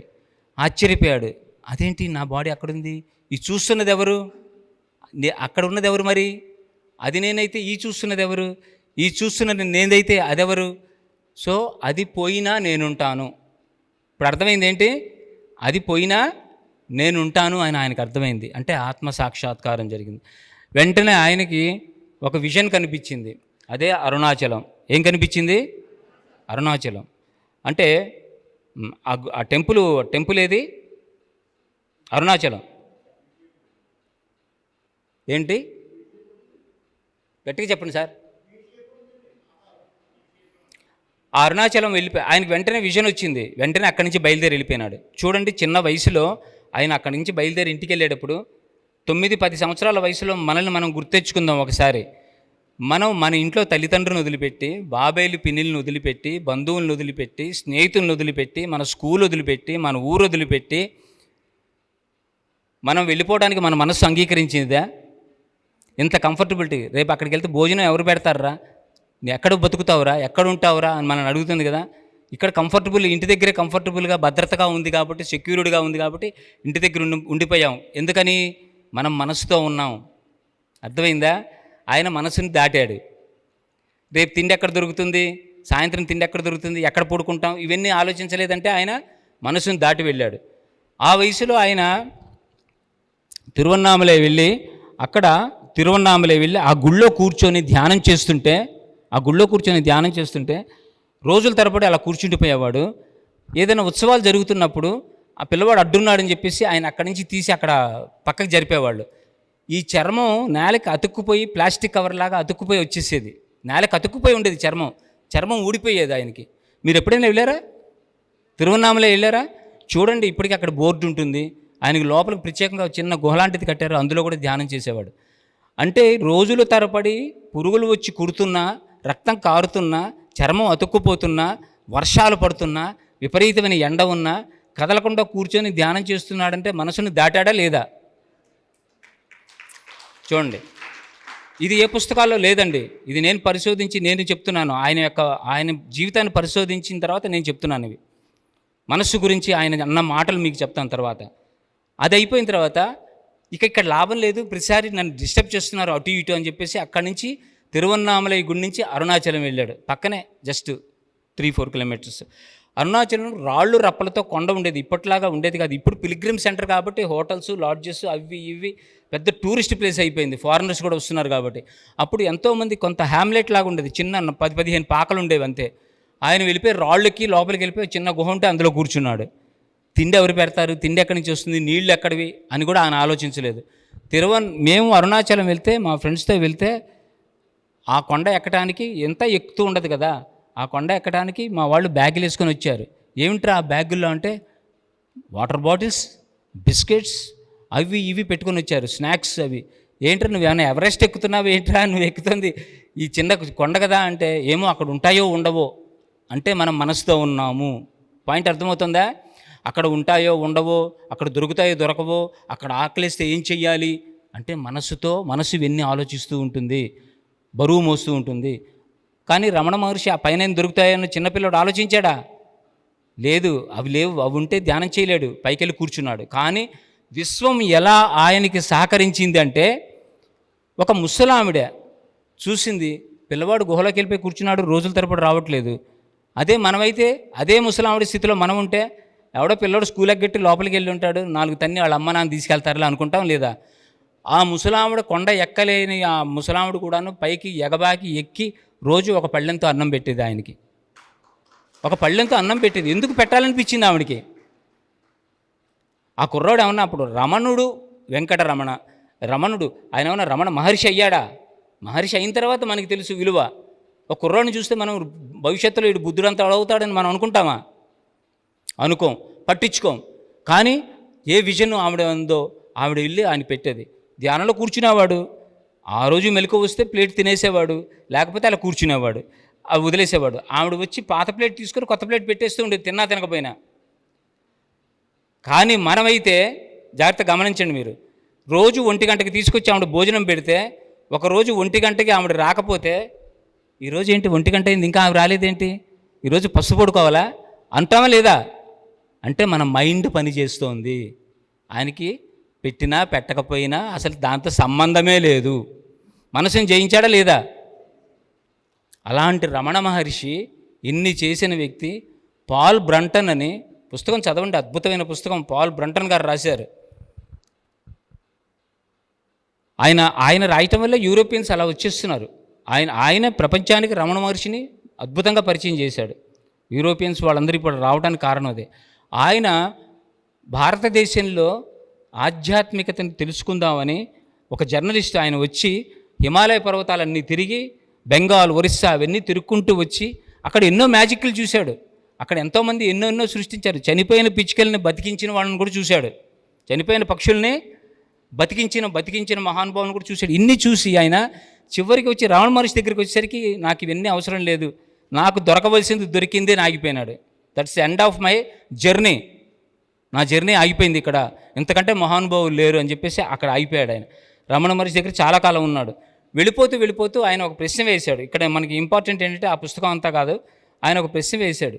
ఏమని అడిగాడంటే పాల్ బ్రంటన్, రమణ మహర్షి మీరు వెళ్తే ఇప్పటికీ అక్కడ అలా ఆయన కూర్చున్న ఆసనం ఉంటుంది, ఆసనం మీద కూర్చునేవాడు, అలా చూస్తూ ఉండేవాడు అందరు. నేను అందరూ ఆయన చూస్తూ ఉండేవాళ్ళు. కాసేపు అయిపోయిన తర్వాత ఆయన కళ్ళు మూసుకుని ధ్యానంలోకి వెళ్ళిపోయేవాడు. ఆయన చూస్తున్న వాళ్ళు కూడాను మనకు కూడా ధ్యాన స్థితిలోకి వెళ్ళిపోతాం. చూస్తుండగానే ఎంత విచిత్రమో చూసారా? ఏ సాధన అక్కర్లేదు, ఆయన చూస్తుంటే ధ్యాన స్థితిలోకి వెళ్ళి. ఎందుకంటే అంత గొప్ప ఆరా. ఆ ఆరాలో ఉంటే మనం కూడా ఆలోచన రహిత స్థితికి వెళ్ళగలుగుతాం. ఆలోచన సామూహిక ధ్యానం చేయమని ఎందుకు పత్రిజీ గారు చెప్పారు? నువ్వు ఒంటి కొమ్ము సొంటిలింగంలాగా ఉంటే నీకు బుర్రంతా ఆలోచనలే ఉంటాయిరా బాబు, నువ్వు పరిగెడుతూ ఉంటాయి. 10 మంది మంచి ధ్యానులు వచ్చి కూర్చుంటారు, అలాంటి చోట నువ్వు కూర్చున్నావంటే నీ ఆలోచనలు ఆగిపోతాయి అక్కడ అని. పౌర్ణమి ధ్యానాలు, పిరమిడ్ ధ్యానాలు, సామూహిక ధ్యానాలు ఎందుకు చేయాలంటే మనల్ని మనం కంట్రోల్ చేసుకోవడం కోసం. అంతమంది కలిసి కాస్మిక్ ఎనర్జీ ఒక్కసారిగా లాగుతారు కదా, కాబట్టి ఆ యొక్క సువిధ మనకు కల్పించారు. అలాంటి రమణ మహర్షిని, స్వామి మీ సాధన ఏంటి నాకు అర్థం కాలేదు, మీరేమైనా అలా కూర్చుంటారు, మేము మిమ్మల్ని చూస్తూ మేము ఒక అలౌకికమైన స్థితికి వెళ్ళిపోతున్నాం. అలౌకికమైన స్థితి అనే మాట వాడాడు ఆయన, పాల్ బ్రంటన్. అలౌకికమైన ఆనందకరమైన స్థితిలోకి వెళ్ళిపోతున్నాం, ప్రత్యేకమైన సాధన అంటూ ఏమీ లేదు. అయితే మీరు ఏ సాధన చేస్తారు చెప్పండి అన్నాడు. దేంతో సాధన చేస్తారు మీరు అని అన్నాడు. ఏమన్నాడు? దేంతో మీరు సాధన చేస్తారు అంటే, ఇప్పటిదాకా మనం చెప్పుకున్న రమణ మహర్షి, నా సాధన అంతా నా మనస్సుతోనే అన్నాడు. ఏమిటి అర్థమైంది ఇప్పుడు మనకి? పసిపిల్లవాడు అప్పటి నుంచే మనస్సును జయించాడు అనుకున్న రమణ మహర్షి కూడాను ఆ స్థితిలో ఉన్నప్పుడు కూడా ఇప్పటికీ నేను ఇంకా మనస్సుతోనే సాధన చేస్తున్నాను అంటే, మనస్సు అంత ఈజీ కాదు. నువ్వు మహర్షివైనా, రాజరిషివైనా, బ్రహ్మరిషి అయినా, రాజరిషి అయినా, ఏ ఋషి అయినా, నువ్వు ఆలోచించండి. మీరు విశ్వామిత్రుడికి టైటిల్ ఏంటి? ఏం టైటిల్? బ్రహ్మరిషి. ఒక్క క్షణంలో మొత్తం 10,000 సంవత్సరాలు కష్టపడి సంపాదించిన ధ్యానం, తపస్సు యొక్క శక్తి మొత్తం అహంకారంతో, అవేర్నెస్ కోల్పోయి, ఎరుకను కోల్పోయి, ఒక్క నిర్ణయంతో మొత్తం త్రిశంకు స్వర్గాన్ని స్థాపించేసి, త్రిశంకు స్వర్గాన్ని క్రియేట్ చేసి, త్రిశంకుడి కోసం అహంకారంతో ఒక్కసారి మొత్తం శక్తి మొత్తం నాశనం చేసుకున్నాడు. ఎంత యూజ్లెస్ వర్క్ అది, పనికిమాలిన చర్య అది. బ్రహ్మరిషి అనే టైటిల్ ఉన్న విశ్వామిత్రుడు అంత గొప్ప తపస్సు చేసిన వాడు, 1000 సంవత్సరాలు కదలకుండా కూర్చొని తపస్సు చేయగలిగిన వాళ్లే అహంకారంతో ఉండి ఇంకా మనస్సును జయించలేకపోతే ఆ లిస్టులో మనం ఎక్కడుంటాం స్వామి? మనం ఎక్కడుంటాం? సో ఇప్పుడు మనం చేయవలసింది అదే, దాటాలి, పైకి రావాలి. అంటే నేను ఎందుకు ఉదాహరణ చేశానంటే, వాళ్ళే ఆ స్థితిలో ఉన్నారు కాబట్టి మన వల్ల కాదని కాదు నా ఉద్దేశం. నిరంతర సాధన, నిరంతరము సాధన చేయాలి. మనస్సు ఓడిపోదు, గుర్తుంచుకోండి. మనస్సు ఎప్పుడూ కూడాను అహంకారము ఒక కాలుకి తాడు కడుతుంది. మనకి ఏం చేస్తుంది? తాడు కట్టి కూర్చుంటుంది. నువ్వు అనుకుంటావు, పరమపద సోపాన పటం, నిచ్చెన దొరికింది కదా అని జమ్మని వెళ్ళిపోతాం పైకి వెళ్ళిపోగానే ఏం చేస్తుంది? ఇంకా పైకి వెళ్ళిపోతాం. నిజం చెప్పాలంటే అది కూడా పడుతుంది. పెట్టగోడే అడ్డం, అది చూస్తే కైలాసం. శివుడు కనబడుతుంటాడు, పార్వతి కనబడుతుంటుంది, కైలాసం. పెట్టగోడే అడ్డం, దూకేస్తే నేను కైలాసంలోకి వెళ్ళిపోతాను అనుకుంటావు. కానీ అహం చస్తే ఒప్పుకోదు. నా చిట్ట చివరి ప్రయత్నం మళ్ళీ నేను చేస్తాను, వీడు ఎలా దూకుతాడో పెట్టగోడ నేను చూస్తాను, కైలాసం ఎలా వెళ్తాడో నేను చూస్తానని ఒక్క గుంజుతుంది. మళ్ళీ వచ్చి ఎక్కడ పడతాం? గ్రౌండ్ లెవెల్లో, 0 లెవెల్లోకి వచ్చి పడతాం. ఎప్పుడు దాంతో చాలా జాగ్రత్తగా ఉండాలి. అందుకే చిట్ట చివరి బంధం గురుబంధం అన్నారు. చిట్ట చివరిలో గురువు కూడా అంటాడు, నీ పన్ను చూసుకోరా, నాతో పని అయిపోయింది, నీ పన్ను చూసుకో అంటాడు. అప్పుడు నువ్వు గురువుగారు అన్నావు అనుకో, మళ్ళీ ఎక్కడికి వచ్చి పడతావు? జోనథన్ లివింగ్స్టన్ సీగల్ అనే ఒక అద్భుతమైన పుస్తకం ఉంది. నేను పుస్తకాలు చెప్తూ ఉంటాను, నోట్ చేసుకోండి, తర్వాత మీరు స్టడీ చేయండి. ప్రతి ముముక్షువు, ప్రతి సాధకుడు ఫస్ట్ ఫండమెంటల్గా చదవలసిన పుస్తకం Jonathan Livingston Seagull. Richard Bach రాశాడు, అద్భుతమైన పుస్తకం. పత్రిజీ గారు ఎప్పుడు చెప్తుంటారు, అసలు సాధన ఎలా చేయాలి, ఎంత పట్టుదలతో చేయాలి, ఎంత క్రమశిక్షణతో చేయాలి. అందరూ చేస్తున్నారు. ఈ ప్రపంచం మొత్తం అందరూ పుడుతున్నారు, పెరుగుతున్నారు, చదువుకుంటున్నారు, ఉద్యోగాలు చేస్తున్నారు, పెళ్ళిళ్ళు చేసుకుంటున్నారు, పిల్లలు కంటున్నారు, పిల్లల్ని చదివిస్తున్నారు, వాళ్ళకు ఉద్యోగాలు సంపాదిస్తున్నారు, వాళ్ళకి పెళ్ళిళ్ళు చేసేస్తున్నారు, కాళ్ళు చాపుకుంటున్నారు. ఏదో ప్రపంచానికి మేము ఉద్ధరించేసాం, మేము వచ్చిన పని అయిపోయిందని. ఆ పని చేయడానికి మనం వచ్చింది? నిజంగా చెప్పండి, ఆ పని చేయడానికి మనం వచ్చింది కానీ ఆ పని చేయడానికి కాదు మనం వచ్చింది. అందరూ అది చేస్తున్నారు, దీనికి భిన్నంగా నేను చెయ్యాలి అని ఒక పక్షి ఆలోచిస్తుంది. అన్ని పక్షుల మీద తీసాడనమాట జోనథన్ లివింగ్స్టన్ సీగల్. ఎప్పుడో 15 ఏళ్ల క్రితం నేను చదివాను అది. ఇవన్నీ ఆహారం కోసం ఇక్కడిక్కడ తిరుగుతూ ఉంటాయి, కానీ దాన్ని దాటి చాలా ఎత్తుకెళ్తుంది. అది 350 కిలోమీటర్ స్పీడ్తో కిందకి తిరుగుతుంది. ఎంత స్పీడ్గా నేను కిందకి చేరుకోగలను అని ఆ ఎయిమ్ చూసి 350, 400, 500 కిలోమీటర్లు ఈకలు ఊడిపోతూ ఉంటాయి, కానీ ఎంతో ధైర్యం చేసి వస్తుంది. దాని ఒక్కసారిగా దాని ఎన్లైటన్మెంట్ పొందుతుందా లేదా? ఎంత టాస్క్ తీసుకుంటుందో. కార్లోస్ క్యాస్టనడా పుస్తకాలు చదవమని చెప్తారు పత్రిజీ గారు, ఎందుకంటే అడ్వెంచరస్గా ఉంటాయి. పత్రిజీ గారు ఒక విషయం చెప్పేవాళ్ళు, ఎవరికైనా ఒక టాస్క్ ఇచ్చారనుకోండి, ఆ టాస్క్ వాళ్ళు చేయలేక భయపడుతున్నారు అనుకోండి, అప్పుడు ఈ స్టోరీ చెప్పారు మాకు ఒకసారి. ఏమని చెప్పారంటే, ఈ స్టోరీ ప్రకృతి వ్యాలీలో చెప్పారు. ఈ స్టోరీ చెప్పారు, కొంతమంది మాకు ఇచ్చిన టాస్కులు మేము భయపడుతున్నాం, ఇవి చేయటానికి, ఇవి మేము చెయ్యలేము అంటే ప్రపంచం అంతా విశ్వసిస్తుంది, నువ్వు చేయగలవురా ఈ పని, నువ్వే చేయగలవురా అంటుంది. ప్రపంచం అంతటికి మన మీద విశ్వాసం ఉంది కదా, మన మీద మనకి విశ్వాసం లేకపోతే చేయగలమా? చేయలేము, అవునా? మన మీద మనకి విశ్వాసం ఉంటే ఎవడు నువ్వు చేయలేవురా అన్నా చేయగలుగుతాం. పత్రిజీ గారు దాని గురించి ఒక చక్కటి స్టోరీ చెప్పేవాడు. ఆ కార్లోస్ క్యాస్టనడా గురువు గారు డాన్ యువాన్, ఆయన ఎలాంటి టాస్కులు ఇచ్చేవాళ్ళంటే సేమ్ పత్రిజీ గారు కూడా అలాగే. జెన్ మాస్టర్స్ అలాంటి టాస్కులు ఇస్తారు. జెన్ మాస్టర్స్ ఊరికే కంఫర్టబుల్గా కూర్చోబెట్టరు. కంఫర్టబుల్గా కూర్చోబెడితే మనం అస్సలు చక్కగా మధ్యాహ్నం టిఫిన్ పెట్టేసి, బ్రేక్ఫాస్ట్ పెట్టి, మధ్యాహ్నం భోజనం పెట్టి, రాత్రి భోజనం పెట్టి, పడకలు పెట్టేసి మీరు చేయండి రా అంటే కథలు విని హరికథల్లాగా వినేసి మనం వెళ్ళి హ్యాపీ పడుకుంటాం. చావ చెత కొడతారు, మామూలు కొట్టరు. జెన్ మాస్టర్గా మారాలి, జన్ దీంట్లో చేరాలంటే ఎరుక గురించి క్లాస్ అయిపోయిన తర్వాత ఎరుక అంటే తెలుసు కదా, అవేర్నెస్, ప్రజెంట్ టెన్స్లో ఉండటం, వర్తమాన క్షణంలో ఉండటం, ఇప్పుడు ఇక్కడే ఉండటం, ఎప్పుడు తెలివిగలిగా ఉండటం. క్లాస్ అయిపోయి వెళ్ళిపోతూ ఉంటే కర్ర పట్టుకొని గురువు వెనకాల వెళ్తాడు, ఎవడో ఒక నెత్తిన కొడతాడు. ఎరుకలో ఉన్నవాడు తప్పించుకుంటాడు, ఎరుక లేకపోతే తలకాయ పగిలిపోతుంది. మనకి నెత్తి మీద వచ్చి పడేదాకా తెలియదు కదా, ఎందుకంటే మనం ఏదో ఆలోచిస్తూ ఉంటాం, ఎక్కడో ఉంటాం. ఇప్పుడు అందరూ కళ్ళు తెరిచి ఉన్నారు, మెలకువతో ఉన్నారా? చిన్న ప్రశ్న అది, కానీ లోతైన ప్రశ్న. మనందరం కళ్ళు తెరుచుకొని ఉన్నాం, కానీ మనం మెలకువతో ఉన్నామా? బుద్ధుడు చెప్తాడు, you are all in deep sleep అంటాడు. మీరందరూ గాఢ నిద్రలో ఉన్నారు అంటాడు.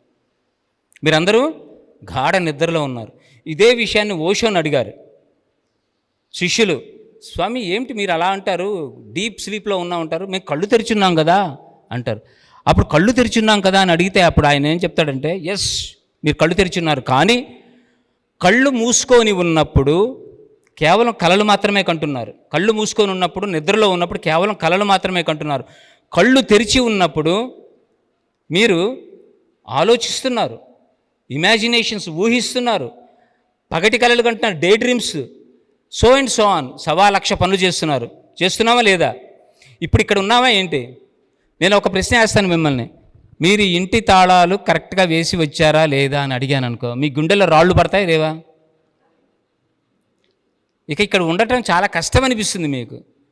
ఇంటికి వెళ్ళి మళ్ళీ 2-3 సార్లు లాక్ పీకేదాకా మీకు గుండె కొట్టుకోవడం ఆగదు. పాలు బయటే పెట్టొచ్చారా, ఫ్రిడ్జ్లో పెట్టొచ్చారా, బయట పెట్టొచ్చారమ్మా అన్నాను అనుకో, ఒక్కసారి మీరందరూ కిచెన్, మీ వంటింట్లోకి వెళ్ళిపోయారా లేదా? మీ ఫ్రిడ్జ్లు గుర్తొచ్చాయి లేదా? మీరు ఇక్కడే ఉన్నారా లేదా? ఆ క్షణం మీరు మీ వంటింట్లోకి వెళ్ళిపోయారంటే మీరు ఇక్కడ లేనట్టే కదా, అవునా కదా? అప్పుడు మీరు బతుకున్నట్ట, చనిపోయినట్ట, మెలకువతో ఉన్నట్ట, నిద్రలో ఉన్నట్ట? కరెంటు స్విచ్ ఆఫ్ చేసి వచ్చానా లేదా అని అనిపించింది అనుకో, ఎంత టెన్షన్గా ఉంటుంది. మీరు ఇంటికి వెళ్ళి చూస్తే అన్నీ స్విచ్ ఆఫ్ చేసి ఉంటాయి, అంతా చక్కగా ఉంటుంది, లాక్ కూడా చేసి ఉంటారు. కానీ ఇక్కడికి వచ్చిన తర్వాత చిన్న అనుమానం నేను పెట్టంగానే మీకు అయ్యయ్యో అనిపిస్తుంది, నిజమేనా?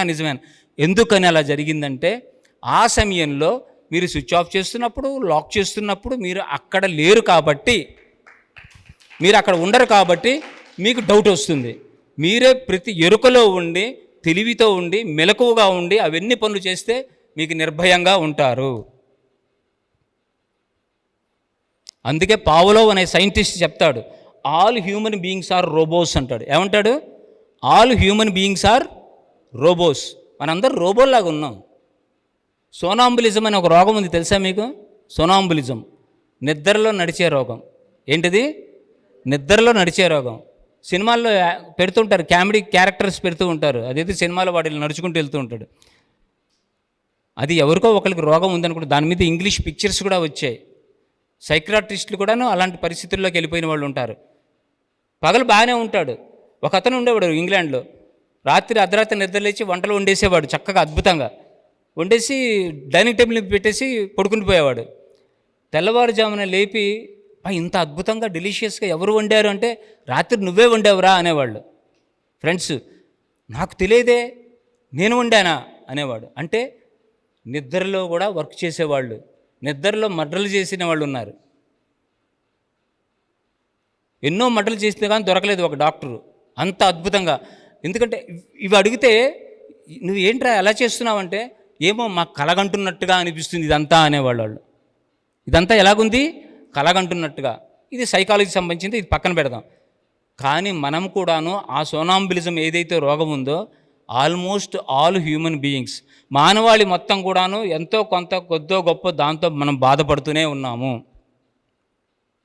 దాంతో బాధపడుతూనే ఉన్నాం. మొన్న ఈ మధ్య నేను ఇక్కడ తాపేశ్వరంలో క్లాస్ చెప్పడానికి వచ్చాను. తాపేశ్వరంలో క్లాస్ చెప్పడానికి వస్తే నాతో పాటు ఒకతను కూర్చున్నాడు. ఆ రోజు సింహాద్రి ఎక్స్ప్రెస్ ఎక్కాను, చాలా ఖాళీగా ఉంది. కిటికీ దగ్గర కూర్చొని అతను బయటికి కళ్ళు పెట్టుకొని చూస్తున్నాడు. చూడు, జాగ్రత్తగా వినండి. కుర్రవాడే, గుడ్లు బయట పెట్టుకొని గుడ్లు పెట్టుకొని చూస్తున్నాడు మొత్తం వచ్చిపోయేదాన్ని. నేను ఈ చివరి సీటు దొరికింది, ఈ చివరి కూర్చొని కళ్ళు మూసుకొని, సీటు దొరికితే చాలు కదా మనం ధ్యానం చేసుకుంటాం, ధ్యానంలో కూర్చున్నా. కాసేపటికి అతను అంకుల్ అని లేపాడు. ఏంటి అన్న అని అడిగా. సార్ సామాన్లు కొట్టొస్తే నన్ను లేపరా అన్నాడు. సామాన్లు కొట్టొస్తే గుడ్లు పెట్టుకొని చూస్తుంది వాడు, కళ్ళు మూసి కూర్చుంది నేను వాడికి సామాన్లు కొట్టించిందని చెప్పాలట. ఆలోచించండి. అంటే అతనికి తెలుసు, కళ్ళు పెట్టుకొని నేను బయటికి చూస్తున్నా, నేను ఇక్కడ ఉండను. అర్థమైందా? నేనే మరుపులోనో ఉంటాను, ఏ ఆలోచనలోనో ఉంటాను, ఎక్కడో ఉంటాను, నేను ఇక్కడ ఉండను. దాటి వెళ్ళిపోవచ్చు, వెళ్ళిపోతుంటాయి, చెట్టు వెళ్ళిపోతుంటాయి, స్తంభాలు వెళ్ళిపోతాయి, స్టేషన్లు వెళ్ళిపోతుంటాయి. ఇక్కడ ఉండం మనం. నీ 3 hours జర్నీ నువ్వేమైపోయావు? బతుకున్నావా, చచ్చావా? మెలకువతో ఉన్నావా, నిద్రలో ఉన్నావా? ఎరుకలో ఉన్నావా, ఎరుక కోల్పోయావా? యు ఆర్ ఆల్ డెడ్ అంటాడు ఓషో. ఏమంటాడు? You are all dead. అందరు చచ్చిపోయి ఉన్నారు. శవాలకు ప్రాణాలు వస్తే ఎలా తిరుగుతున్నాయో అలా తిరుగుతున్నావు అంటాడు. గట్టిగా ఉన్నాయి కదా మాటలు, కొంచెం నే అన్నవి కాదండి, మహానుభావులు వాళ్ళు చెప్పిన మాటలు, మీరు నన్నే అనుకోకండి. You are all dead. శవాలకు ప్రాణాలు వస్తే ఎలా ఉన్నాయి అలా తిరుగుతున్నారు మానవులందరూ. లేకపోతే యుద్ధాలు ఎందుకు చేస్తారండి? ఎరుక ఉంటే యుద్ధం చేస్తాడా? ఎరుక ఉన్నవాడు యుద్ధం చేస్తాడా? ఎరుక ఉన్నవాడు ఎదుటోడి మీద దాడి చేస్తాడా? ఎరుక ఉన్నవాడు అవతలని తిడతాడా? కోపం ఎప్పుడు వస్తుంది? ఎరుక లేనప్పుడు కోపం వస్తుంది. ఎరుక ఉంటే కోపం వస్తుందా? కోపం వచ్చినప్పుడు మీరు అబ్జర్వ్ చేయండి, ఎరుక లేదు కాబట్టి మనం అరిచేసాం. ఒక్కసారి మళ్ళీ మనకి ఎరుక రాగానే పశ్చాత్తాపం వస్తుంది. ఎప్పుడు వస్తుంది? బొంబాట్ చేస్తాం, ఫస్ట్ దడ్ ఆడిచేస్తాం. అమ్మాయ్యా, ఏంటి రిలాక్స్ అయ్యావు? ఎందుకు రిలాక్స్ అయ్యావు? ఏంటి నీ లోపల నుంచి వెళ్ళిపోయింది? అరిస్తే ఏంటి లాభం వచ్చింది? అరవకపోతే ఏంటి నష్టం అవుతుంది? జాగ్రత్త గమనించండి. ఎన్ని వైకల్యాలు, ఎంత వైషమ్యం ఉందో మనలో, వికారాలు ఉన్నాయో. ఎరుక ఉంటే అరవు, నువ్వు అరవాల్సిన అవసరం లేదు. ఆ ఎరుక గురించి ఫస్ట్ మనకి అద్భుతంగా చెప్పినవాడు బుద్ధుడు. బుద్ధుడికి ఒకసారి గట్టిగా క్లాప్స్ కొట్టుకుందాం. అవేర్నెస్ అవేర్నెస్ అవేర్నెస్ అవేర్నెస్ అంటే బుద్ధుడు. అవేర్నెస్ అంటే బుద్ధుడు. ఇంకా వేరే దెర్ ఇస్ నో ఎగ్జాంపుల్. మీకు ఎగ్జాంపుల్ చెప్తాను బుద్ధుడి గురించి. ఒక నది పక్కన ఒక పండితుడు, ఒక జ్యోతిష్య శాస్త్రవేత్త నడుచుకుంటూ వెళ్తున్నాడు. బుద్ధుడి యొక్క అడుగులు చూస్తూ, అక్కడ ఇసుకలో అడుగులు చూశాడు, ఫుట్ ప్రింట్స్. నది పక్కన ఇసుకలో నడిస్తే ఫుట్ ప్రింట్స్ పడతాయి కదా. ఆ జ్యోతిష్యుడు ఎలాంటి వాడంటే, పూర్వ రోజుల్లో ఒక రకమైన జ్యోతిష్యం ఉండేది. ఫుట్ ప్రింట్స్ చూసి కూడాను అవతల వ్యక్తి ఎవరో చెప్పగలిగేవాళ్ళు. అతను ఈ ఫుట్ ప్రింట్స్ చూడంగానే అనుకున్నాడు, ఇది ఒక మహానుభావుడు, ఒక పరమాత్మ స్వరూపుడిదైనా అయ్యి ఉంటాయి ఈ ఫుట్ ప్రింట్స్, లేకపోతే ఒక మహా చక్రవర్తివైనా అయ్యి ఉంటాయి. ఖచ్చితంగా ఇది తెలుసుకుంటా, ఇది నేను ఖచ్చితమో కాదో నిర్ణయించుకుంటానని చెప్పేసి ఆ ఫుట్ ప్రింట్స్ వెనకాల నడుచుకుంటూ వెళ్ళిపోతాడు. వెళ్ళంగానే కొంత దూరం వెళ్ళంగానే ఒక చెట్టు కింద బుద్ధుడు ధ్యానం చేస్తూ కూర్చుంటాడు. ఆ ఫుట్ ప్రింట్స్ అక్కడ ఆగుతాయి. ఇతను కూర్చుంటాడు బుద్ధుడు ధ్యానంలోంచి బయటకు వచ్చేదాకా. బుద్ధుడు నెమ్మదిగా కళ్ళు తెరుస్తాడు. తెరవంగానే ఆయన అడుగుతాడనమాట, సార్ నేను ఒక గొప్ప జ్యోతిష్య శాస్త్రవేత్తని, నా లెక్క ప్రకారం ఈ ఫుట్ ప్రింట్స్ చూసుకుంటూ వచ్చాను, మీరు పరమాత్మ స్వరూపులే ఖచ్చితంగా అంటాడు. అవునా కాదా, యామ్ ఐ రైట్ అంటాడు. బుద్ధుడు నో. ఏమంటాడు బుద్ధుడు? నో. అంటే నో అన్నాడు, ఇంగ్లీష్ ఉందా అప్పుడు అని అడగండి. అది ఇంగ్లీష్లో ఉంది కాబట్టి ఆ పుస్తకం నేను ఇంగ్లీష్లో చెప్తాను. నో నో అంటాడు.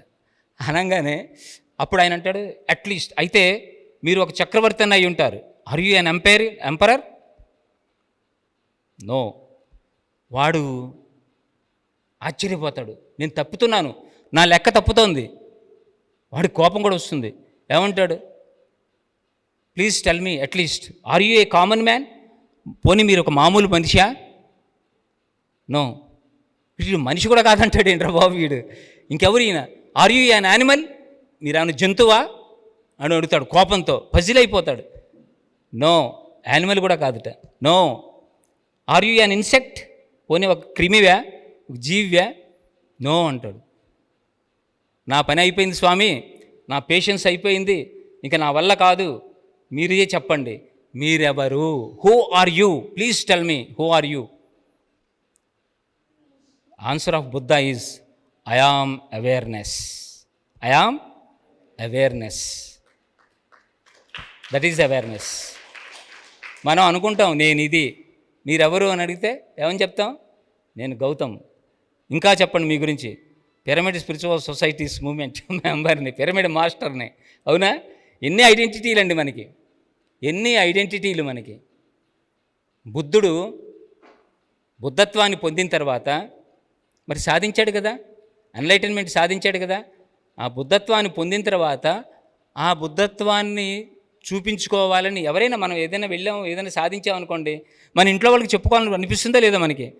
అది సాధించిన తర్వాత ఒక్కసారి 6 సంవత్సరాల తర్వాత మళ్ళీ ఒక్కసారి ఇంటికి వెళ్ళాలి అనిపించింది, ఈ విషయాన్ని చెప్దాము అని.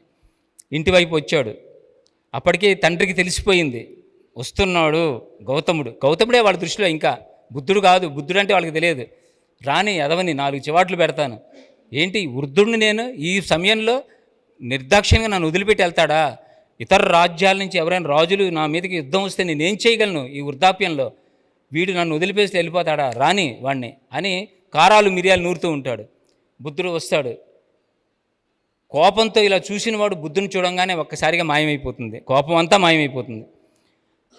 ఏమిటి ఇలాగున్నాడు, ఏంటి బుద్ధత్వం, నిజంగా ఖచ్చితంగా అయితే అద్భుతమైన స్థితిలోకి వెళ్ళిపోయాడు, పరమాత్మ స్వరూపుల్లాగా ఉన్నాడు. అతని మొత్తం ఆవేశం అంతా చల్లారిపోయి తెలియకుండా తండ్రి కొడుక్కి దండం పెడతాడు, నమస్కరిస్తాడు, మహానుభావ అంటాడు. తండ్రి పాదాభివందనం చేసి అక్కడి నుంచి నడుచుకుంటూ యశోదర దగ్గరికి వస్తాడు. యశోదర రాదు, పరిగెత్తుకుంటూ వచ్చాడని. మరి నా వదిలిపెట్టి వెళ్ళిపోయాడు కదా కొడుకుని, చిన్న పిల్లవాడిని, నన్ను పసిపిల్లవాడు ఉన్నప్పుడు వదిలిపెట్టి వెళ్ళిపోయాడు కదా, వెళ్ళిపోయాడు. కానీ ఆయన ఆ రాజప్రసాదంలోకి వచ్చి ఆమె దగ్గరికి వస్తాడు. ఒక్కసారి గమనించండి, యశోదరికి ఒకసారి మనం గట్టిగా క్లాప్స్ కొట్టుకుందాం. ఎందుకంటే యశోదర అడిగిన ప్రశ్న ఈరోజు మనందరికీ చాలా ఉపయోగపడుతుంది. అదే ఈరోజు ఆడవాళ్ళు అయితే, అదే భర్త 6 సంవత్సరాల తర్వాత వస్తే ఏం అడుగుతారో ఒక్కసారి మీరు ఊహించుకోండి. ఏం అడుగుంటారండి? ఎరా ఎందుకు వచ్చావురా? బతుకున్నామో చచ్చామో చూడటానికి వచ్చి బహుశా ఇలాగే ఉంటాయి కదా, బతుకున్నామో చచ్చామో చూడటానికి వచ్చావా, ఇలాగే ఉండొచ్చు బహుశా నాకు తెలిసి. కానీ యశోదర ప్రపంచానికి ఎంతో విలువైన సమాచారాన్ని అందించగలిగినటువంటి అద్భుతమైన ప్రశ్న వేసింది. ఏం వేసిందంటే యశోదర, ఖచ్చితంగా మిమ్మల్ని చూస్తుంటే మీరు సాధించారు, మీరు ఏదైతే అనుకున్నారో అది ఖచ్చితంగా మీరు సాధించారు, బుద్ధత్వాన్ని పొందారు, పరమాత్మలు అయిపోయినారు మీరు. కానీ మీరు ఏదైతే సాధించారో అది ఇక్కడే సాధించవచ్చు కదా, దీనికోసం మీరు అడవుల్లోకి వెళ్ళిపోవాలా అని అడిగింది. ఎంత అద్భుతమైన ప్రశ్న వేసింది. అప్పుడు గౌతముడు చెప్పాడు, బుద్ధుడు చెప్పాడు. ఏమని చెప్పాడంటే, యశోదర నువ్వు చెప్పింది కరెక్టే, ఇక్కడ ఉండి కూడా సాధించవచ్చు. కానీ ఇక్కడ ఉంటే ఏమవుతుందంటే, మా నాన్న వచ్చి కుమారా అంటాడు, నువ్వు వచ్చి భర్త అంటావు, పిల్లవాడు వచ్చి నాన్న అంటున్నాడు, వీళ్ళందరూ వచ్చి ప్రభువు అంటున్నారు. ఎవరిని నేను ఇంతకీ నాకు అర్థం కావట్లేదు. ఇక్కడ ఉంటే ఇన్ని క్యారెక్టర్ల మధ్యలో నా క్యారెక్టర్ ఏంటో, నా ఏమిటో నాకు అర్థం కావట్లేదు. నేను అందుకే నేను ఈ క్యారెక్టర్ని వదిలించుకోవడం కోసం ఇక్కడి నుంచి బయటికి వెళ్తే కానీ నా సెల్ఫ్ ఐడెంటిటీ, నా ఓన్ ఐడెంటిటీ నాకు అర్థం కాలేదు అని చెప్పాడు. అర్థమైందా? ఇక్కడ ఉన్నప్పుడు మనం రకరకాలుగా మన ఐడెంటిటీలు మనం పెట్టుకుంటూ ఉంటాం. I'm so and so, I'm so and so, my grand father. ఇంకా మనకి ఇంకా ఎక్కువ ఐడెంటిటీ కావాలంటే మా గ్రాండ్ ఫాదర్ ల్యాండ్ లార్డ్ అని, ఆడని, ఈడని, ఇవన్నీ చెప్పుకుంటూ ఉంటాం. ఈ ఐడెంటిఫికేషన్ క్రైసిస్ ఉంది చూసారా, ఇది మనల్ని ఎదగనిది, నొక్కేస్తుంది. ఐడెంటిటీ అవసరం లేదు. అవునా కాదా? ఏ ఐడెంటిటీ రామకృష్ణ పరమహంస ఎవరికి తెలుసు? ఆయన ఏమన్నా ఐడెంటిటీ కోసం, ఆయన అంత మహానుభావుడు, ఏమన్నా ఐడెంటిటీ కోసం ఏమన్నా పాటలు పడ్డా? వివేకానందుడు లేకపోతే అసలు రామకృష్ణ పరమహంస ఎవరికీ తెలియదు. రామకృష్ణ పరమహంస ప్రపంచానికి ఎలా తెలిసాడు చెప్పండి? వివేకానందుడి వల్ల తెలిసాడు. వివేకానందుడు గురువు కాబట్టి, ఒక అద్భుతమైన శిష్యుని తయారు చేసుకున్నాడు కాబట్టి, ఆయన ఇచ్చిన మెసేజ్ని ఆయన ప్రపంచాన్ని అంతటికీ ఇచ్చాడు కాబట్టి వివేకానందుడు ఆయన అంత గొప్పవాడు. రామకృష్ణ పరమహంస గురించి మనం చెప్పుకుంటున్నాం అద్భుతంగా. కాబట్టి ఐడెంటిటీ క్రైసిస్ ఎవరి కోసం? నీ ఐడెంటిటీ ఎవరి కోసం? నీ కోసమా లేకపోతే దేనికోసం? ఇక్కడ చాలామంది మాస్టర్స్, నేను ఎందుకో చెప్పాలనిపిస్తుంది చెప్తున్నాను, మనం చేస్తున్న పని గుర్తింపు కావాలి, నేను చేస్తున్న పనిని గుర్తింపు రావట్లేదనో, గుర్తుంచుకోవాలనో, గుర్తింపు కోసమే నేను పని చేస్తున్నానో అనే భావిస్తే చాలా పొరపాటు. పత్రిజీ గారు చాలా క్లియర్గా చెప్పారు. ఒకసారి ఏం చెప్పారంటే, నీ ఐడెంటిఫికేషన్ ఇక్కడ ఎవరితో సంబంధం ఏంటరా? భౌతికమైన శరీరాలతో ఉన్నవాళ్ళు నిన్ను ఐడెంటిటీ చేస్తే ఎంత, చేయకపోతే ఎంతరా?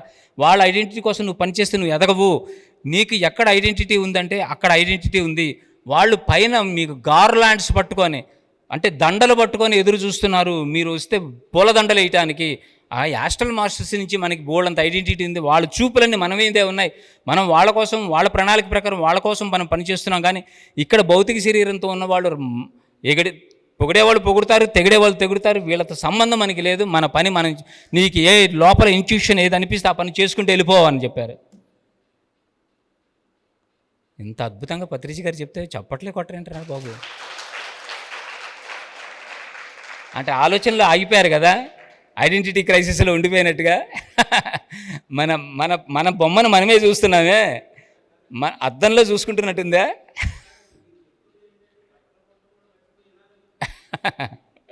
Thank you very much. మన అద్దంలో డ్రెస్సింగ్ టేబుల్కి వెళ్ళి మన మొహం మనం చూసుకుంటున్నట్టుంది నిజం చెప్పాలంటే. ఎగ్జాక్ట్లీ. ఇక్కడ మనం ఖచ్చితంగా చెప్పండి, వదిలించుకోవడం కోసం వచ్చామా, తగిలించుకోవడం కోసం వచ్చామా? కానీ ఏం చేస్తున్నావు తెలియకుండా ప్రాపంచిక జీవితంలో ఉన్నప్పుడు కొన్ని తగిలించుకొని ఉన్నాయి ఆల్రెడీ, అవి వదిలించుకోవడం కోసం ఇక్కడికి వచ్చాము.